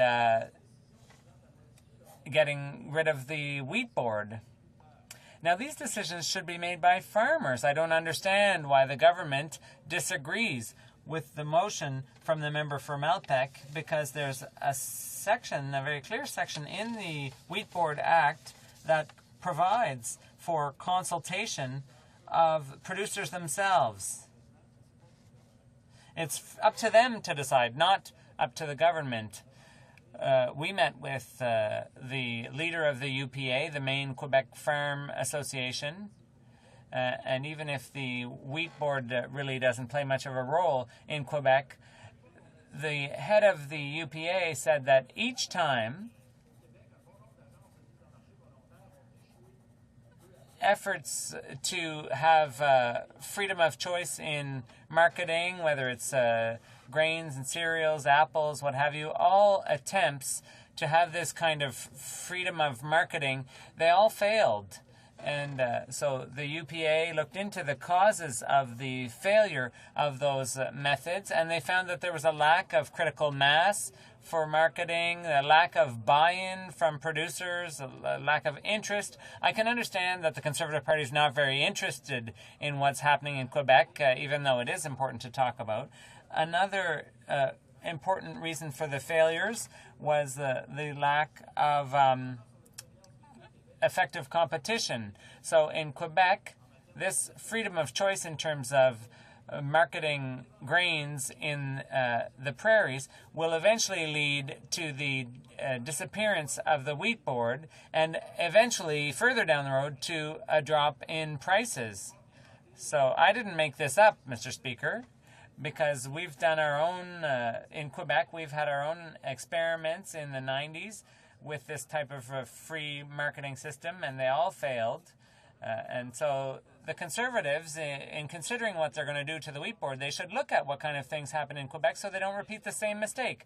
It's fine to have experiments, but you have to learn from your mistakes. So the UPA, when it comes to the wheat board, according to the UPA, the wheat board provides higher incomes to farmers, and the UPA feels that the Conservative government shouldn't be allowed to destroy such an effective tool that protects so many jobs, 41,000 jobs directly and indirectly. So I would encourage everyone in the House to vote in favor of the motion of the member from Malpeque. Thank you very much, Mr. Speaker. The Honourable Minister of Agriculture. Well, thank you, Mr. Speaker. I have a few comments and a couple of questions for the member. I find this whole episode very unfortunate here this afternoon. Of course, there's many good and more productive things we could be talking about. This particular motion, Mr. Speaker, that this motion that would compel us to have a plebiscite in order to pay farmers a higher initial price. You want to have a plebiscite before we could even do that? How ridiculous this whole motion is, Mr. Speaker, when we want to react quickly to market conditions and help out prairie farmers is beyond the pale. what's also beyond the pale, Mr. Speaker, is the Bloc's attempt to link this, the future of the Canadian Wheat Board, to supply management. What they should be talking about, Mr. Speaker, is a commitment on this side of the House to keep and maintain and follow through on our campaign promises. What were those promises, Mr. Speaker? To provide more marketing choice for Canadian, Western Canadian farmers when it comes to wheat and barley. The second promise, Mr. Speaker, to maintain the supply management system. And we fought for that in Geneva. We fought for that at every negotiation I've had internationally. And, Mr. Speaker, we will continue to fight for supply management because this party on this side of the House promised we would follow through on that, and that's what we're going to do. But more importantly, Mr. Speaker, what I want to know is, when is the honourable member from the Bloc going to bring in the motion to expand the Wheat Board to make sure that it covers Quebec? Well, he won't do that, Mr. Speaker. You know why? Because he doesn't want the Wheat Board. He doesn't want the Wheat Board to affect his business in his province. He doesn't want the Wheat Board to affect the hogs. Does he want he talked about there's never been a success in another marketing board. Tell that to the hog producers in this country. Tell it to the canola producers in this country. Talk it to the pulse crop people. All of them successful, Mr. Speaker. The cattle industry, all of them successful. Why? Because the government's not mucking around in the decisions that should be made by farmers who take the risk and take the problems onto their shoulders and try to market their own products. And he doesn't want the Wheat Board in Quebec. I can guarantee he doesn't want. How about if we expand it to include potatoes? As one deputy speaker to a former deputy speaker, the member knows that many people seeking the floor for questions and comments. A couple of minutes have already expired. So I wonder if, I hate to interrupt the minister in flight, but if he could wrap up his, ask the question. Thank you, Mr. Speaker. As you can tell, I'm kind of passionate about this subject, but I guess I'll have to wrap it up with a question to the honourable member. I mean, I can hardly talk. This is such a silly motion, but anyway. I just like to ask the honourable member, which products would he like us to include under the Wheat Board in the Quebec area? If he could just tell us how many products and lines he'd like us to have compulsory, managed by a national board in his province. And the answer, Mr. Speaker, I'll answer him. He can be quick because I'll answer it for him. The answer is none. Because nobody wants the Canadian Wheat Board to run the products in his province or in Ontario or in the rest of the country, Mr. Speaker. This only applies, for some reason, to the farmers in Western Canada. The honourable member for Richmond, Arthur-Vasquez. Thank you very much, Mr. Speaker. Well, I'll finally answer that sort of inflammatory speech. I wish the minister had been as inflamed and vigorous in defending supply management, because when I said earlier, as an example in committee, he made us very worried when he said, look, if ever there is a deal with the WTO, Canada's not going to stay outside of it. We're going to have to sign on.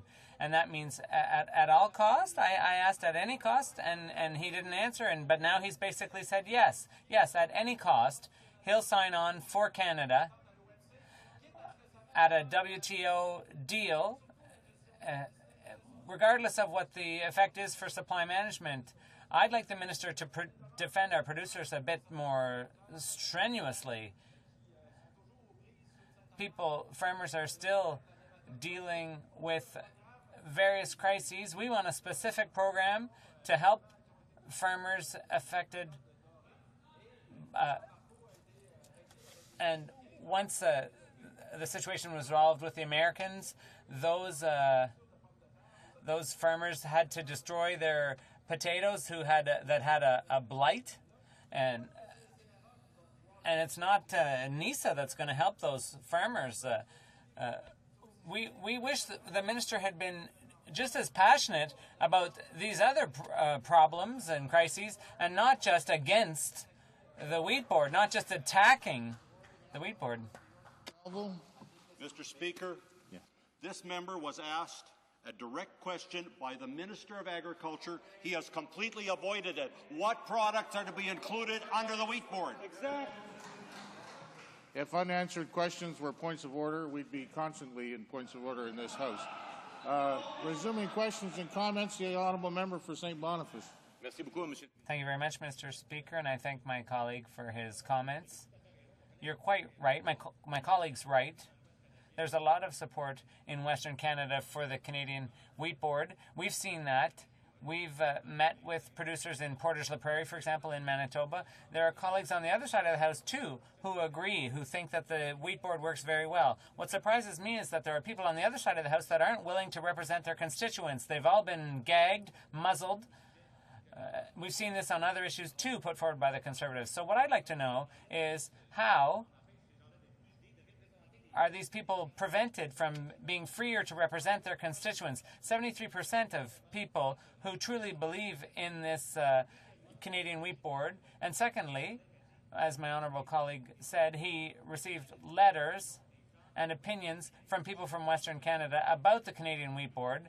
And I can say, too, that we've also received letters from people from Quebec who are very, very concerned about supply management. So there are people who are concerned, even if the Minister of Agriculture indicates to us that he's going to protect supply management. Obviously, people don't believe that. There's a lot of apprehension, and I'd like my colleague to say a bit more about that. The Honourable Member for Richmond North Athabasca. Thank you, Mr. Speaker. Well, when I was talking earlier, I was talking about the position of the UPA, the Quebec Farmers Association, and they made that link between supply management and the Wheat Board. The Conservatives don't want that link made, but that link, I didn't make it up myself. It comes from Quebec farmers under supply management in Quebec who immediately see the Conservative ideology when it comes to the free market. So to them, it's exactly what the Americans are calling for and the Europeans are calling for. They're saying, look, we have systems, marketing systems, collective marketing systems. It's a subsidy from the government, and it makes me laugh because the Americans themselves have huge subsidies, and the Europeans too. There's no end to the subsidies to agriculture, and we're fighting with them, and we're having to. It seems like Canada's agreeing that maybe our systems are in violation, and maybe we will have to get rid of them. So I imagine there are other farmers in Canada under supply management who are not happy at all either to see what the Conservative government is currently doing with the Canadian Wheat Board, because the concern is what's next. What's coming next? It's not good for farmers not to have the right to choose for themselves what they want for their own organizations. Let them vote.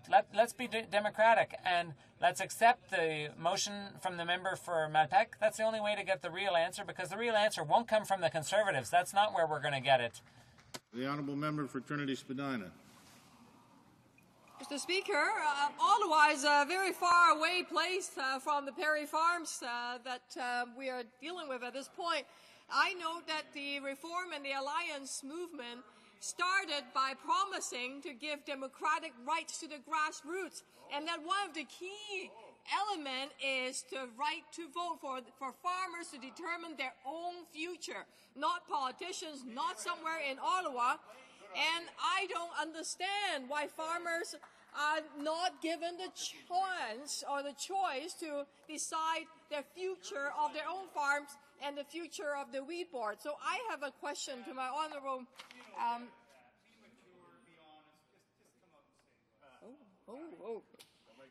my question is this, that this government continues to undermine public institutions, and then they say that we are attacking their integrity when we point out their anti-democratic practices. And I thought I heard in the past that the Prime Minister said gag orders are unconstitutional. So does the honourable member agree that it is our duty to defend the Constitution and make sure that the farmers have the right to decide on the future of the Wheat Board? Honourable Member for Richmond North Athabasca. I'd like to thank the member, Mr. Speaker, for her question. Even though it's a bit hard to hear, there's a bit of the atmosphere is kind of charged because the Conservatives have so few arguments to serve up to justify taking the Canadian Wheat Board out of commission. So they're shouting out ridiculous comments and insults. So it was a bit hard to understand, but I think I did get the member's question, and I agree with her, because this is an anti-democratic decision. This way of using a muzzle on the Canadian Wheat Commission. As I said earlier in my speech, when the Russians invaded Afghanistan, there was a reason to silence people, but there's no reason today. And the minister's inflammatory speech, which wasn't even supposed to be a speech, well, the reason for this tough approach to the Canadian Wheat Board, well, in section 47.1, there's provision made for producers to choose for themselves in a plebiscite. So it's up to them to choose the future of the Wheat Board and not up to anyone else. Well, thank you, Mr. Speaker. I'd like to share my time with the honourable member from Winnipeg Centre today. I appreciate the opportunity to be here, and I thank the cheering section here in front of me for their support. The only thing is, as we get on in years, we have to watch our blood pressure because, you know, we shouldn't be getting too excited on these things. First thing that I want to do is to say that I think this gag order is an insult to farmers. I think, you know, last time this happened, it was to stop selling wheat to the former Soviet Union during the war in Afghanistan. By the way, you know, the mighty Soviet machine was not able to conquer Afghanistan. We know that. A lesson maybe for us. My point, and the point of our party, is simple. Let the farmers decide the fate of the Canadian Wheat Board. Currently, there are democratic elections in place on the Canadian Wheat Board. Instead of letting them just play out as they should, there seems to be interference by the minister. You know, and I would say once the director elections are finished, then let's have a plebiscite. Let's end this debate once and for all. Everybody says, well, we represent the farmers. We know the government thinks they know what they're doing. Let's have a plebiscite. You know, in a cooperative spirit, the minister could work with the Canadian Wheat Board, formulate a question. This would be the democratic process. It's just as simple as that. Mr. Speaker, a small minority of those who want to go it alone should not be able to destroy the future of the majority of farmers, and that's the question today. That's the question we're facing. Mr. Speaker, our Prime Minister is about to deliver what an American-based WTO challenge and counter-avail action could not accomplish. In April 2002, following a meeting with top U.S. trade officials, North Dakota Wheat Commissioner Chair Maynard Satram assured growers that the common objective of both the U.S. government and the U.S. wheat producers is the ultimate reform of the monolithic Canadian Wheat Board. U.S. Department of Agriculture stated that American growers should be able to freely compete with Canadian grain for Canadian rail shipments. The USDA has called for fundamental reform of organizations such as the Canadian Wheat Board to permanently assure that U.S. producers are treated fairly in the world market. And our government is following along with the demands of the American government and American multinational corporations. Dual marketing is a whistle-stop. Multinational competitors with deep pockets will bid away grain into the short term, and the Canadian Wheat Board will eventually cease to exist. Once again, grower premiums of $30 to $45 per ton that farm economists say will disappear forever. There will be a domino effect. We'll look at the producer cars, who will probably diminish or disappear. We've got the whole problem of the port of Churchill in Manitoba. Monsieur le Président, le gouvernement fait de son mieux pour réduire le pouvoir des agriculteurs de l'Ouest. Il veut instaurer une commercialisation mixte dans laquelle la Commission ne serait qu'une des exportateurs de blé et d'orge de l'Ouest du Canada. Rappelons que les concurrents du Canada sur le on the world market through the United States, they've been fighting to decrease the power of our farmers. There is a link here between the Canadian programs, the Wheat Commission, and supply management. And this is being threatened. If we do away with the single desk marketing, it will then be supply management that will fall to the wayside. The Conservatives are about to attain, the government's about to attain its goal. It wants to, further to the election, the government does not feel that it's necessary to consult the producers and to hold a referendum. It simply wants to do away with the Wheat Commission. The Prime Minister a few years ago said publicly that the producers were sidestepping the act. The government wants to take this authority away from the producers and to give this power to the multinationals. On the Canadian Wheat Board is another example of this heavy-handed approach by the so-called new government to ram their agenda through, just as we have seen in the softwood lumber agreement, for example. And yet, we know that 75% of those people that use the Canadian Wheat Board would like to have a plebiscite. So the question is this ideologically driven? You know, we have letters from farmers. I'm receiving letters, as are all MPs, stating that we want the Wheat Board to be continued. And it's my hope, then, that the Conservative MPs that represent the farmers will listen to them. Will listen to them. And my message to the farmers is, if you're not happy, talk to your MPs and put them on the spot and make sure that they do exactly what you want. Because I have a feeling this government is not doing this at the present time. Thank you, Mr. Speaker. Questions and comments. The Honourable Member for Battleford's Lloydminster. Thank you, Mr. Speaker. Thank you, Mr. Speaker. It's a pleasure to rise and join this debate. I just want to take a minute and speak to my colleague that spoke before, the member from Richmond, Arthabaska, that we sit on the Ag Committee together, and certainly he has a passion for his farmers, as do I, and I commend him for that. But there's a little lesson that he should take in the differences between, and I know the member from Alpac isn't telling him this, but the difference between supply management that all of the left-wing people hold up as an icon, and we support as well, but the difference between that and the Wheat Board, and I'll give him a quick little lesson here. I buy quota at my choice, and at my call, my beck and call, I buy quota, and I join into the supply managed sector. If I decide I want to make cheese, I use that quota, or I buy more quota to make cheese. But under the Wheat Board, I cannot use my own grain to make flour or bread. I can't do that. That's the big difference between the two operations. They're night and day, black and white. So quit listening to the member from Malpeque and start listening to other farmers out there. Now, to the member that just spoke, he talks about the democratic right to have a vote. There's been the beginning of the Wheat Board, when it became mandatory in the mid-40s, there was no vote. Okay? Wheat, durum, and barley were put in, there was no vote. Oats was taken out in 1986, there was no vote. And at that time, we did 50,000 tons of oat trade with the States. 20 years later, we do 1.3 million ton. That's the difference between taking product out. Plus, we've got a burgeoning processing sector growing here domestically for oats. That's what prairie farmers are looking at. Those examples are out there of how the system can do better when you have marketing choice. Why won't they allow it? The Honourable Member for British Columbia Southern Interior. Well, I'm not sure what the question is. It was an interesting discourse. You know, let's ask the farmers what their opinion is. You know, let's ask them. Let's have the plebiscite, and then we'll see.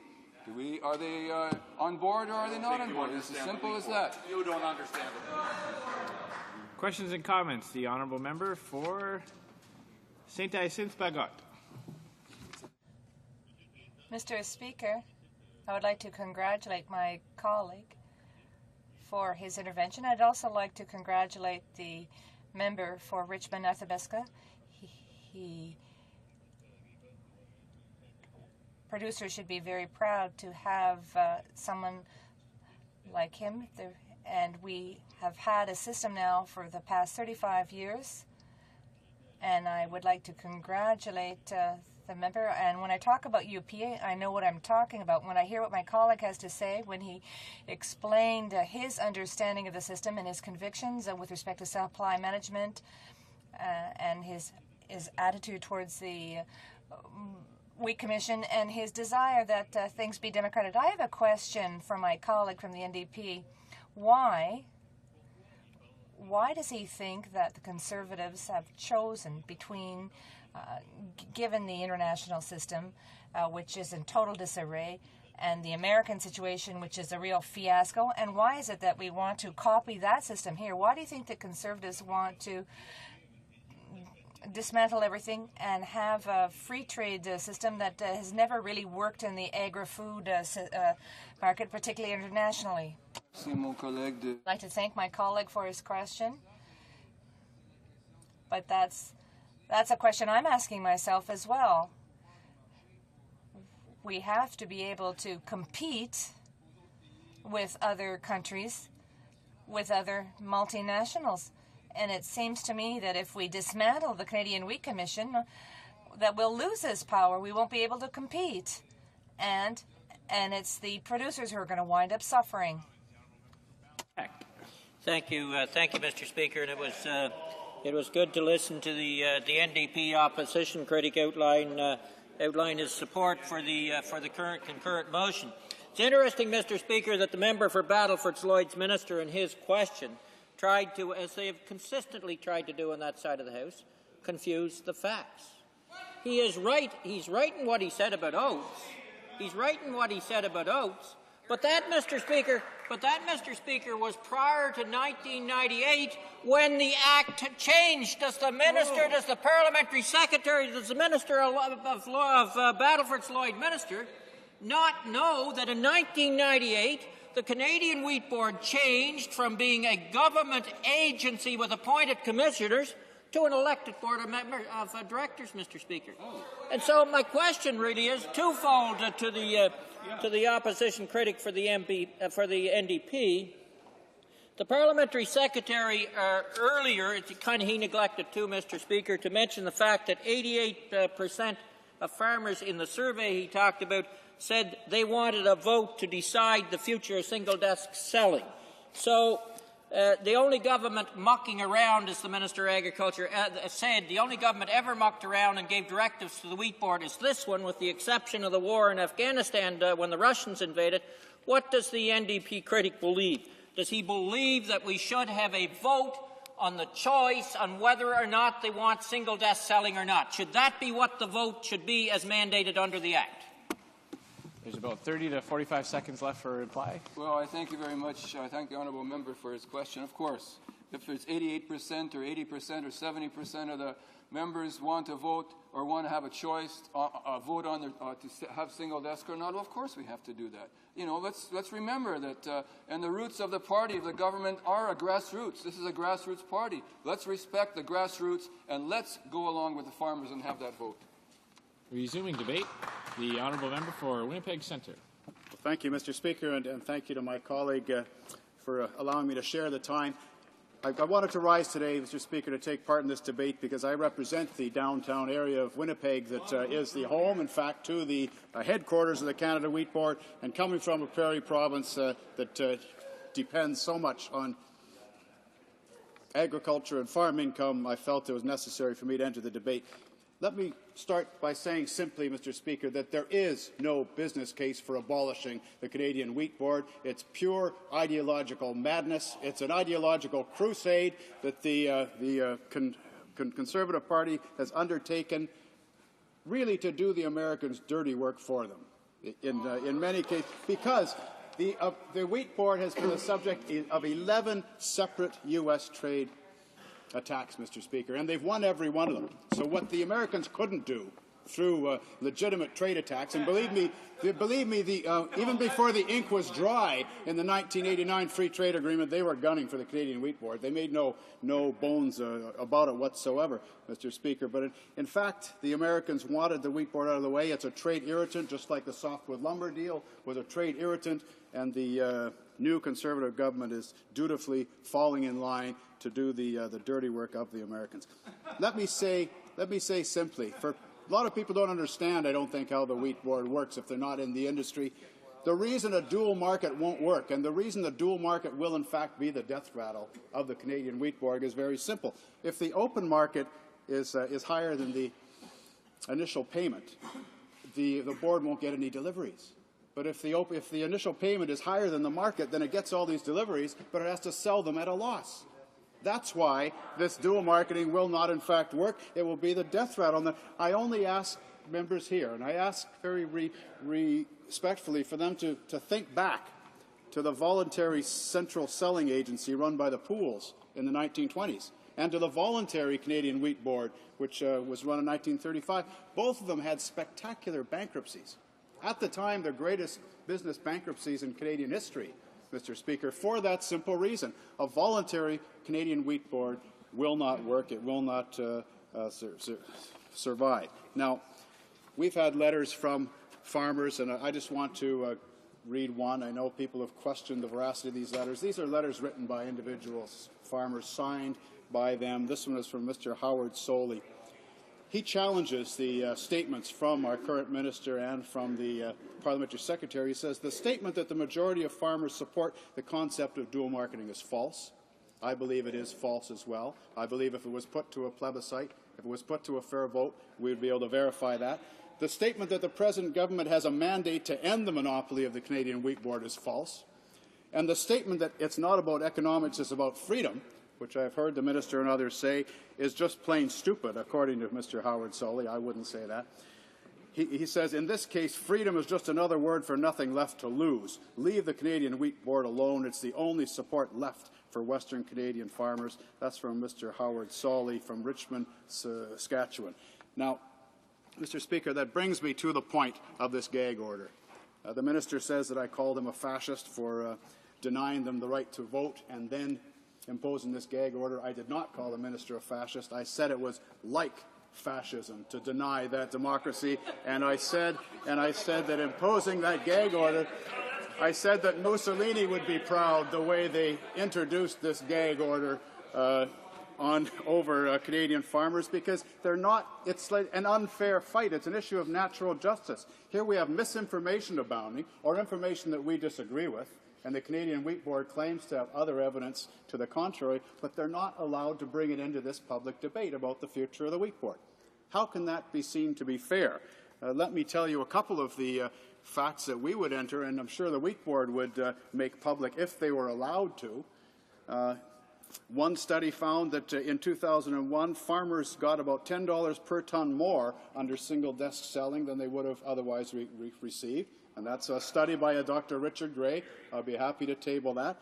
Another study, the Kraft Furtan study in 1997, showed that the benefit from single-desk selling at $265 million per year. Again, we would like to promote those figures as opposed to figures I've heard from the parliamentary secretary who said that farmers lose up to $400 million a year, I believe, by single-desk selling. And another earlier study by a Dr. Andy Schmitz, who showed that marketing through the Wheat Board increased the returns of barley producers by $72 million a year. So there's at least the Conservative government would have to admit there's a body of evidence on the contrary of the facts that they're tabling. So how is it fair, or how is it in anybody's best interest to deny the Wheat Board what I would see to be the legitimate right to make their case and to have their argument known? Now, it's a little bit like a boxing match where you have one guy with his hands tied behind his back. It can't be in nobody's view could that be viewed as even remotely fair. I mean, there's things that we could challenge about the parliamentary secretary's comments. I have a quote from Hansard here where he says, in fact, 60 to 80% of the farmers do support change. And I'm not sure why 20 to 30% of the farmers should hold the other 70% captive. You can't get away with that kind of thing without being challenged. Now, if the Canadian Wheat Board is being denied a voice, we will be their voice for them. I serve notice right here that we will be dedicating our time between now and whatever it is that they plan for the axe to fall to make the case for the Canadian Wheat Board and to fight this government if they intend to tear down this great prairie institution. Nobody should want to go back to the bad old days, least of which a party that says they represent the grassroots farmers, because I used to deliver papers in the rich part of Winnipeg when I was a kid, and every one of those mansions virtually was built by the robber barons, the grain barons, who used to systematically rip off the prairie farmer. Those mansions were built on the backs of prairie farmers who couldn't get a fair price for grain. So they started to act collectively, cooperatively. And maybe that's what the Conservative Party has, in opposition. They're ideologically opposed to acting collectively. I mean, they're against public auto insurance. They're against unions. They're against that kind of collective action ideologically. Well, they banded together to protect their own interests, and that's a good thing. It was a survival thing. It was an issue of basic fairness. And now, since 1943, when they founded the Wheat Board and gave it its single-desk monopoly, they could get a fair price, they could compete on the world market, they get the best prices because it's a superior product. And let me also add, I know I'm short of time, coming from the province of Manitoba, the the future of the Port of Churchill is in serious jeopardy in this as well, Mr. Speaker, because the grain will in fact be sold south. It'll be mixed with the inferior American product. We will lose the identity, the commercial identity of our superior Canadian wheat product, and that will be to our lasting detriment as well. So I urge this government, I'm glad the ministers stayed to listen to these speeches. I beg them to reconsider this idea, because there are consequences that go far beyond living up to the campaign promise that they made to their base, which clearly there is a legitimate pocket of farmers who do want the wheat board dismantled, or at least a dual marketing system. But it's a more complex issue than that, because we remember on the prairies the bad old days. As I say, when an individual farmer had virtually no bargaining strength in terms of trying to sell their product to the Pattersons and the Seals and the Cargills and whoever is going to be dominating and controlling these things, to, well, maybe not Cargill's a bad example, but there's very few. In our experience, the Canadian Wheat Board is the best opportunity to get a fair price for your product. And, Mr. Speaker, I can't argue enough that we need to defend this great prairie institution for all those compelling reasons. Let me go back to this directive that the minister put forward, this gag order, what we're calling a gag order. It says well, but we are calling it a gag order. It says right here on the top of my page, the minister's gag order. It says it says clearly the Canadian Wheat Board will not be allowed to expend funds for directly or indirectly, even for market research. You would think that would be a necessary aspect of their day-to-day function to conduct market research, publishing, advertising, etc., and it won't provide funds to any other person to do a similar task. If there are two legitimate sides to this debate, and you'd have to be pretty pig-headed to say that there's not two legitimate sides to this argument, it's been wrestled with for the last decade, then shouldn't we be hearing both of those sides equally? Shouldn't we be allowed to have both sides of the argument represented, and then the one side will win on the virtue of its merits, hopefully, not on some ideological crusade? Thank you, Mr. Speaker.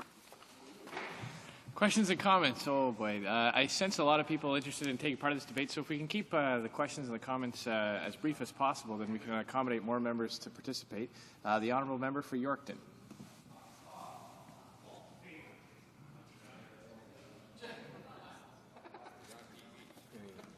Thank you very much, Mr. Speaker.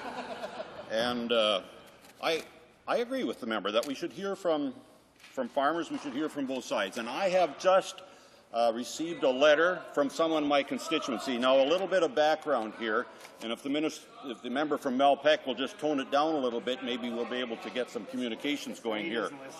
But this farmer is from my constituency, and just so someone from downtown Winnipeg can understand the trials and tribulations of some of these farmers, I just want to give him an idea from this letter what is involved. And to give also to counter some of the spin that the NDP have put out, the majority of farmers in my area want choice. And the Wheat Board knows that. And they've elected a free marketing representative. And I come out of an area that used to be NDP for 25 years until the Conservatives came along, and so they have changed their mind and they understand the advantages of it. But this farmer marketed 3,837 bushels to the Wheat Board. He got 24 cents a bushel from the Wheat Board. Today, he could take that same grain to Butte, North Dakota, and get $3.42 a bushel. That is many, many times more. You're talking less than $1,000 to over $12,000. And the Wheat Board is holding his grain. And there's more to the story. The Wheat Board said it's malt, and then they took it and they sold it for feed, and there's a lot more to it. But because my time is limited, I can't go through the whole story. But he is upset that he has now got farming bills that he has got to pay, and he can't do it. That's an example of what happens when you don't have choice on the farm. And I think people from the cities, people from Quebec who are holding back, they do not. apologize to the member from Yorkton, but there were a lot of MPs that wanted to ask questions and comments, so I do have to allow the member for Winnipeg Centre to respond. The honourable member for Winnipeg Centre. Well, I don't know what to say. I mean, I don't think you can make this kind of broad policy decision based on isolated ad hoc incidents. I read a letter from one farmer. He read a letter from one farmer. Okay, we're even on that front. But the point is nobody's being allowed in any kind of a public way to make this case to the Canadian people. And I think most Canadians would understand instinctively that collectively we are a lot stronger in terms of marketing this particular product because this is the only chance we have to be actually taken seriously on the world market. I mean, Canada, the Canadian Wheat Board is in fact respected. It has maybe 18 or 20% of the world market. We're taken seriously as a player. You dismantle that. We're not going to have that advantage in terms of world marketing, etc. The one issue that I did want to point out, Mr. Speaker, and I'll find it in a second here, the spokesman for the National Farmers Union talks about how the dual market kills the CWD because its monopoly seller position is precisely what earns farmers premium prices in those global markets. In unity there is strength. It's an old adage that we use on this side of the House. These guys would be well advised to consider that as well. Questions and comments. The honourable member for Trinity Spadina.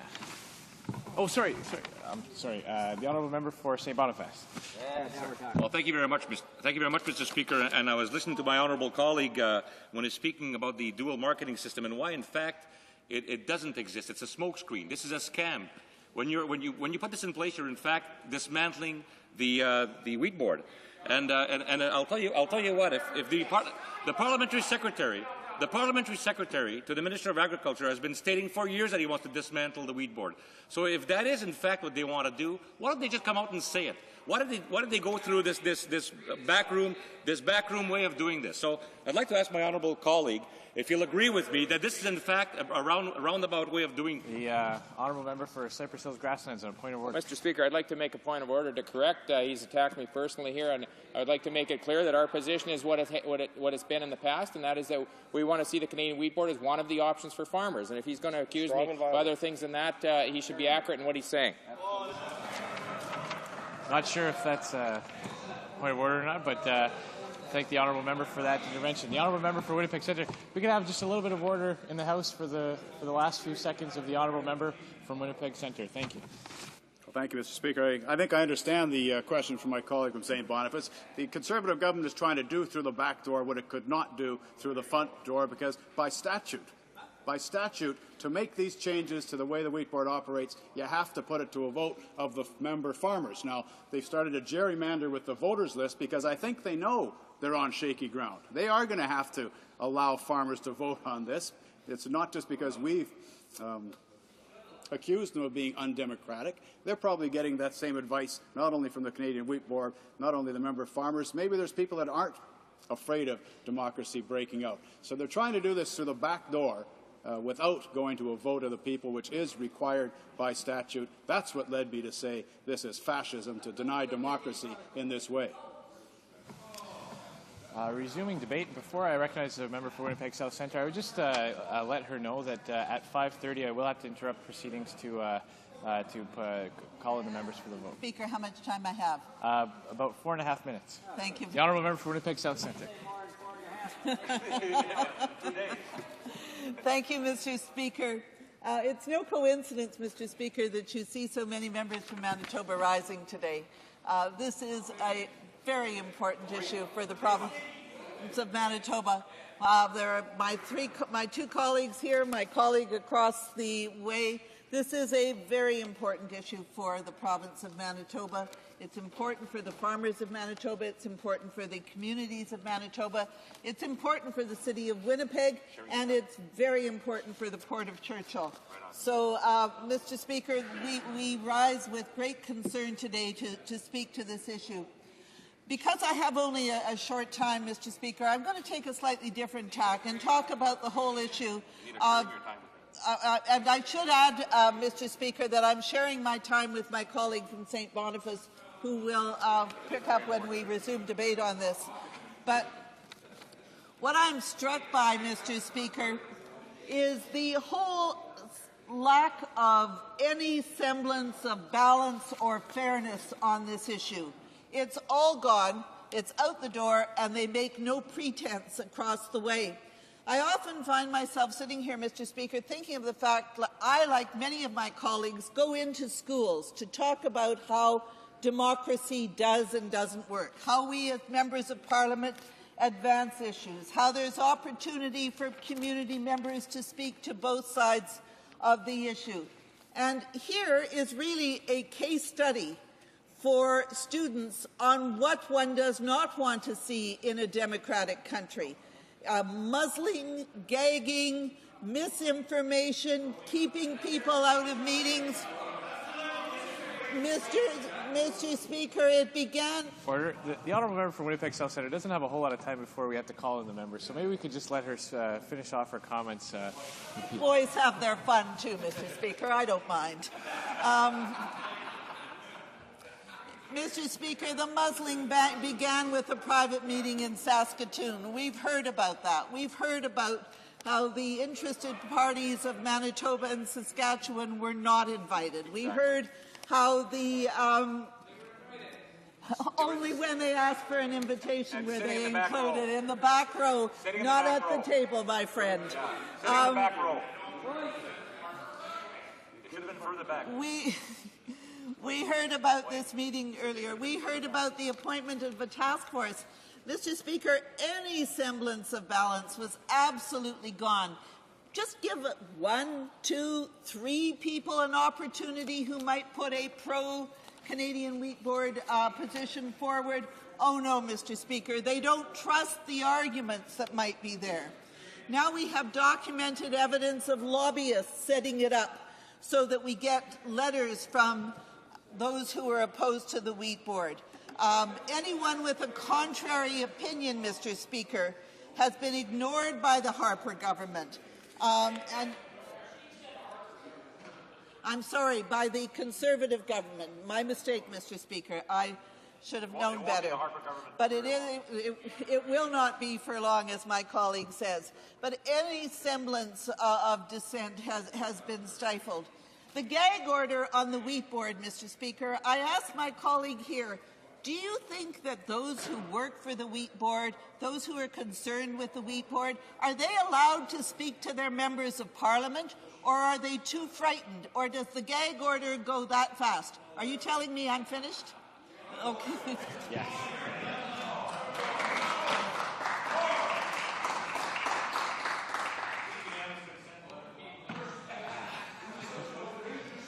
It is my duty to interrupt the proceedings on the motion at this time. Accordingly, the debate on the motion will be rescheduled for another sitting. It being 5:30, the House will now proceed to the taking of the deferred recorded division on the motion to concur in the 8th report of the Standing Committee on Canadian Heritage in the name of Mr. Belanger. Convoquez les députés. On the members.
Turn that. This? Oh, it's just. If you do this, you probably turn off.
À l'ordre. Order. The question is the following. Mr. Belanger, seconded by Ms. Robillard, moved that the 8th report of the Standing Committee on Canadian Heritage, presented on Thursday, October 5, 2006, be concurred in. Motion will please rise. Mr. Graham. Mr. Graham. Monsieur Martin Lassalemare. Monsieur Martin Lassalemare. Mr. Peterson. Mr. Peterson. Mr. Camuzzi. Mr. Camuzzi. Ms. Guarnieri. Ms. Guarnieri. Mr. McCauley. Mr. McCauley. Madame Marleau. Madame Marleau. Mr. McGuire. Mr. McGuire. Mr. Bevilacqua. Mr. Bevilacqua. Mr. Lapierre. Mr. Lapierre. Mr. Goodale. Mr. Goodale. Madame Robillard. Madame Robillard. Mr. Easter. Mr. Easter. Mr. Godfrey. Mr. Godfrey. Ms. Mina. Ms. Mina. Mr. Regan. Mr. Regan. Mr. Scott. Mr. Scott. Monsieur Bélanger. Monsieur Bélanger. Mr. Byrne. Mr. Byrne. Ms. Bennett. Ms. Bennett. Ms. Gros. Ms. Gros. Mr. Kotler. Mr. Kotler. Mr. McCallum. Mr. McCallum. Mr. Owen. Mr. Owen. Mr. Thibault Westnova. Mr. Thibault Westnova. Mr. Dosange. Mr. Dosange. Ms. Stronach. Ms. Stronach. Mrs. Barnes. Mrs. Barnes. Madame Jennings. Madame Jennings. Mrs. Redmond. Mrs. Redmond. Monsieur Simard. Monsieur Simard. Ms. Brown Oakville. Ms. Brown Oakville. Mr. Martin Esquimalt Wandifuka. Mr. Martin Esquimalt Wandifuka. Mr. Lee. Mr. Lee. Ms. Beaumier. Ms. Beaumier. Mrs. Chamberlain. Mrs. Chamberlain. Mr. Canis. Mr. Canis. Monsieur Bonnet. Monsieur Bonnet. Mr. McTague. Mr. McTague. Monsieur Patry. Monsieur Patry. Mr. Cullen, Etobicoke North. Mr. Cullen, Etobicoke North. Madame Folco. Madame Folco. Mr. Matthews. Mr. Matthews. Mr. McKay, Scarborough Guildwood. Mr. McKay, Scarborough Guildwood. Mr. Wilford. Mr. Wilford. Monsieur Proux. Monsieur Proux. Mr. Bagnell. Mr. Bagnell. Mr. Cosner. Mr. Cosner. Monsieur Leblanc. Mr. Leblanc. Ms. Neville. Ms. Neville. Mr. Hubbard. Mr. Hubbard. Mr. Maloney. Mr. Maloney. Mr. Malley. Mr. Malley. Mr. Bryson. Mr. Bryson. Mr. St. Dennis. Mr. St. Dennis. Mr. Steckley. Mr. Steckley. Mr. Zabo. Mr. Zabo. Mr. Telegdi. Mr. Telegdi. Ms. Caratak Lindell. Ms. Caratak Lindell. Mr. Zed. Mr. Zed. Mr. Baines. Mr. Baines. Mr. Bell, North Vancouver. Mr. Bell, North Vancouver. Mr. Holland. Mr. Holland. Mr. McGinty. Mr. McGinty. Ms. Ratanzi. Ms. Ratanzi. Monsieur Rodriguez. Mr. Rodriguez. Mr. Rota. Mr. Rota. Mr. Savage. Mr. Savage. Mr. Pachetti. Mr. Pachetti. Mr. Iking. Mr. Iking. Mr. Murphy, Charlottetown. Mr. Murphy, Charlottetown. Mr. Tonks. Mr. Tonks. Mr. Boschkoff. Mr. Boschkoff. Monsieur Damour. Mr. Damour. Mr. Scarpolagia. Mr. Scarpolagia. Mr. Silva. Mr. Silva. Mr. Sims. Mr. Sims. Mr. Saint-Amand. Mr. Saint-Amand. Mr. Temilkovsky. Mr. Temilkovsky. Mr. Valley. Mr. Valley. Ms. Keeper. Ms. Keeper. Mr. Wilson. Mr. Wilson. Mr. Russell. Mr. Russell. Mr. Algabra. Mr. Algabra. Mr. Dhaliwal. Mr. Dhaliwal. Mr. Murphy, Moncton Riverview, Dieppe. Mr. Murphy, Moncton Riverview, Dieppe. Monsieur Duceppe. Monsieur Duceppe. Monsieur Paquette. Monsieur Paquette. Monsieur Gauthier. Monsieur Gauthier. Madame Gagnon. Madame Gagnon. Monsieur Ménard-Hochelaga. Monsieur Ménard-Hochelaga. Monsieur Crête. Monsieur Crête. Monsieur Bachan. Monsieur Bachan. Monsieur Laframboise. Monsieur Laframboise. Monsieur Loubier. Monsieur Loubier. Madame Picard. Madame Picard. Monsieur Guimont. Monsieur Guimont. Madame Gay. Madame Gay. Monsieur Plamondon. Monsieur Plamondon. Madame Saint-Hilaire. Madame Saint-Hilaire. Monsieur Roy. Monsieur Roy. Monsieur Bigras. Monsieur Bigras. Madame Demers. Madame Demers. Monsieur Lessard. Monsieur Lessard. Monsieur Cardin. Monsieur Cardin. Monsieur Ménard-Marcorel-Fortin. Monsieur Ménard-Marcorel-Fortin. Madame Faye. Madame Faye. Madame Barbeau. Madame Barbeau. Madame Thibault. Rimouski-Neigette et Misquata, les Basques. Madame Thibault, Rimouski-Neigette et Témiscouata, les Basques. Monsieur Coteau. Monsieur Coteau. Madame Bourgeois. Madame Bourgeois. Monsieur Bellavance. Monsieur Bellavance. Madame Lavallée. Madame Lavallée. Monsieur Lemay. Monsieur Lemay. Monsieur Godet. Monsieur Godet. Madame Bonsang. Madame Bonsang. Madame Deschamps. Madame Deschamps. Monsieur Bouchard. Monsieur Bouchard. Madame de Bellefeuille. Madame de Bellefeuille. Monsieur Blais. Monsieur Blais. Monsieur Asselin. Monsieur Asselin. Monsieur Perron. Monsieur Perron. Monsieur Laforêt. Monsieur Laforêt. Madame Mourani. Madame Mourani. Monsieur Lucier. Monsieur Lucier. Monsieur Malo. Monsieur Malo. Monsieur Carrier. Monsieur Carrier. Monsieur Lévesque. Monsieur Lévesque. Monsieur Saint-Cyr. Monsieur Saint-Cyr. Monsieur Ouellette. Monsieur Ouellette. Monsieur André. Monsieur André. Monsieur Vincent. Monsieur Vincent. Monsieur Nadeau. Monsieur Nadeau. Ms. Davies. Ms. Davies. Ms. McDonough. Ms. McDonough. Ms. Wachali-Solis. Ms. Wazali-Shalis. Mr. Massey. Mr. Massey. Mr. Martin, Winnipeg Centre. Mr. Martin, Winnipeg Centre. Mr. Martin, Sault Ste. Marie. Mr. Martin, Sault Ste. Marie. Mr. Godin. Mr. Godin. Mr. Comartin. Mr. Comartin. Ms. Black. Ms. Black. Mr. Christopherson. Mr. Christopherson. Mr. Angus. Mr. Angus. Mr. Collins, Kina Bulkley Valley. Mr. Collins, Kina Bulkley Valley. Ms. Crowder. Ms. Crowder. Mr. Julian. Mr. Julian. Mr. Sixay. Mr. Sixay. Mrs. Matheson. Mrs. Matheson. Mr. Atanamenko. Mr. Adamanenko. Ms. Bell, Vancouver Island North. Ms. Bell, Vancouver Island North. Mr. Bevington. Mr. Bevington. Ms. Charlton. Ms. Charlton. Ms. Chow. Ms. Chow. Mr. Dewar. Mr. Dewar. Mr. Marston. Mr. Marston. Ms. Nash. Ms. Nash. Mr. Stauffer. Mr. Stauffer. Madame Savoie. Madame Savoie. Mr. Blakey. Mr. Blakey. Just because he told the truth doesn't mean you should kick him out. Good. Tous ceux qui... All those opposed to the motion will please rise. Levé. Mr. Abbott. Mr. Abbott. Mr. Moore, Port Moody, Westwood, Port Coquitlam. Mr. Moore, Port Moody, Westwood, Port Coquitlam. Ms. Oda. Ms. Oda. Mrs. Skelton. Mrs. Skelton. Mr. Thompson, New Brunswick Southwest. Mr. Thompson, New Brunswick Southwest. Mr. O'Connor. Mr. O'Connor. Mr. Taves. Mr. Taves. Mr. Day. Mr. Day. Mr. McKay Central Nova. Mr. McKay Central Nova. Mr. Prentice. Mr. Prentice. Mr. Cannon Pontiac. Mr. Cannon Pontiac. Mr. Flaherty. Mr. Flaherty. Mr. Clement. Mr. Clement. Mr. Strahl. Mr. Strahl. Mr. Solberg. Mr. Solberg. Mr. Emerson. Mr. Emerson. Mr. Hearn. Mr. Hearn. Mr. Lunn. Mr. Lunn. Mrs. Ablonzi. Mrs. Ablonzi. Mr. O'Brien. Mr. O'Brien. Mr. Fletcher. Mr. Fletcher. Mr. Casey. Mr. Casey. Mr. Richardson. Mr. Richardson. Mr. Cummins. Mr. Cummins. Mr. Moore, Fundy Royal. Mr. Moore, Fundy Royal. Mr. Menzies. Mr. Menzies. Mrs. Hinton. Mrs. Hinton. Mr. Brenouge. Mr. Brenouge. Mr. Baird. Mr. Baird. Mr. Bernier. Mr. Bernier. Mr. Blackburn. Mr. Blackburn. Madame Werner. Madame Werner. Mr. Nicholson. Mr. Nicholson. Mr. Hill. Mr. Hill. Ms. Ambrose. Ms. Ambrose. Ms. Finley. Ms. Finley. Mr. Chong. Mr. Chong. Mr. Komarnicki. Mr. Komarnicki. Ms. Georges. Ms. Georges. Mr. Camp. Pitt Meadows, Maple Ridge Mission. Mr. Camp, Pitt Meadows, Maple Ridge Mission. Monsieur Paradis. Mr. Paradis. Mr. Van Loan. Mr. Van Loan. Mr. Benoit. Mr. Benoit. Mr. Brightprice. Mr. Brightprice. Mr. Hanger. Mr. Hanger. Mr. Harris. Mr. Harris. Mr. Mills. Mr. Mills. Mr. Thompson, Wild Rose. Mr. Thompson, Wild Rose. Mr. Williams. Mr. Williams. Mr. Anders. Mr. Anders. Mr. Casson. Mr. Casson. Mr. Mackenzie. Mr. Mackenzie. Mr. Hebert. Mr. Hebert. Mr. Poiliev. Mr. Poliev. Mr. Carey. Mr. Carey. Mr. Jean. Mr. Jean. Madame Boucher. Madame Boucher. Mr. Kenny, Calgary Southeast. Mr. Kenny, Calgary Southeast. Mr. Lukiski. Mr. Lukiski. Mr. Reed. Mr. Reed. Monsieur Lauzon. Monsieur Lauzon.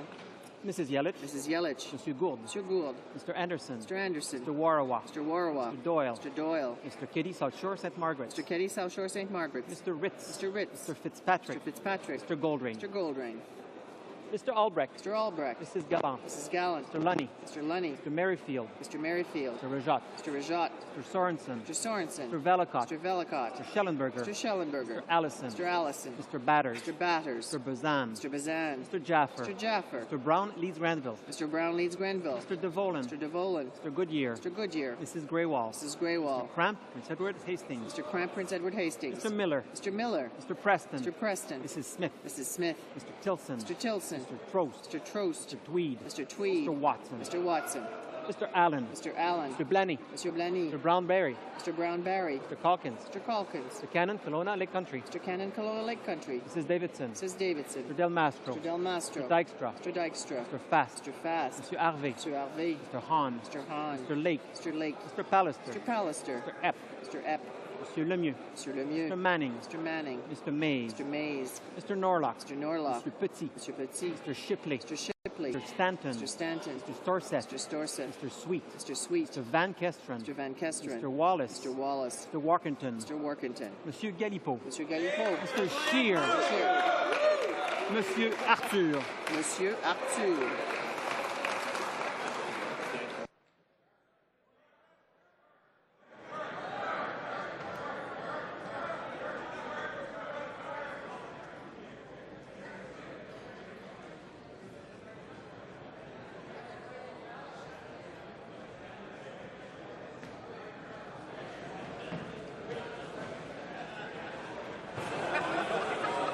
Yeas pour 160, 160. Nays contre 123, 123. Je déclare la motion adoptée. I declare the motion carried. The House will now proceed to the taking of the deferred recorded division on the motion at second reading stage of Bill C-24. The question is as follows. Mr. Emerson, seconded by Mr. Flaherty, moved that Bill C-24, an act to impose a charge on the export of certain softwood lumber products to the United States and a charge on refunds of certain duty deposits paid to the United States, to authorize certain payments, to amend the Export and Import Permits Act, and to amend other acts as a consequence, be now read a second time and referred to the Standing Committee on International Trade. All those in favor of the motion will please rise. Mr. Abbott. Mr. Abbott. Mr. Moore, Port Moody, Westwood, Port Coquitlam. Mr. Moore, Port Moody, Westwood, Port Coquitlam. Ms. Oda. Ms. Oda. Mrs. Skelton. Mrs. Skelton. Mr. Thompson, New Brunswick Southwest. Mr. Thompson, New Brunswick Southwest. Mr. O'Connor. Mr. O'Connor. Mr. Taves. Mr. Taves. Mr. Day. Mr. Day. Mr. McKay Central Nova. Mr. McKay Central Nova. Mr. Prentice. Mr. Prentice. Mr. Cannon Pontiac. Mr. Cannon Pontiac. Mr. Flaherty. Mr. Flaherty. Mr. Clement. Mr. Clement. Mr. Strahl. Mr. Strahl. Mr. Solberg. Mr. Solberg. Mr. Emerson. Mr. Emerson. Mr. Hearn. Mr. Hearn. Mr. Lunn. Mr. Lunn. Mrs. Ablonzi. Mrs. Ablonzi. Mr. O'Brien. Mr. O'Brien. Mr. Fletcher. Mr. Fletcher.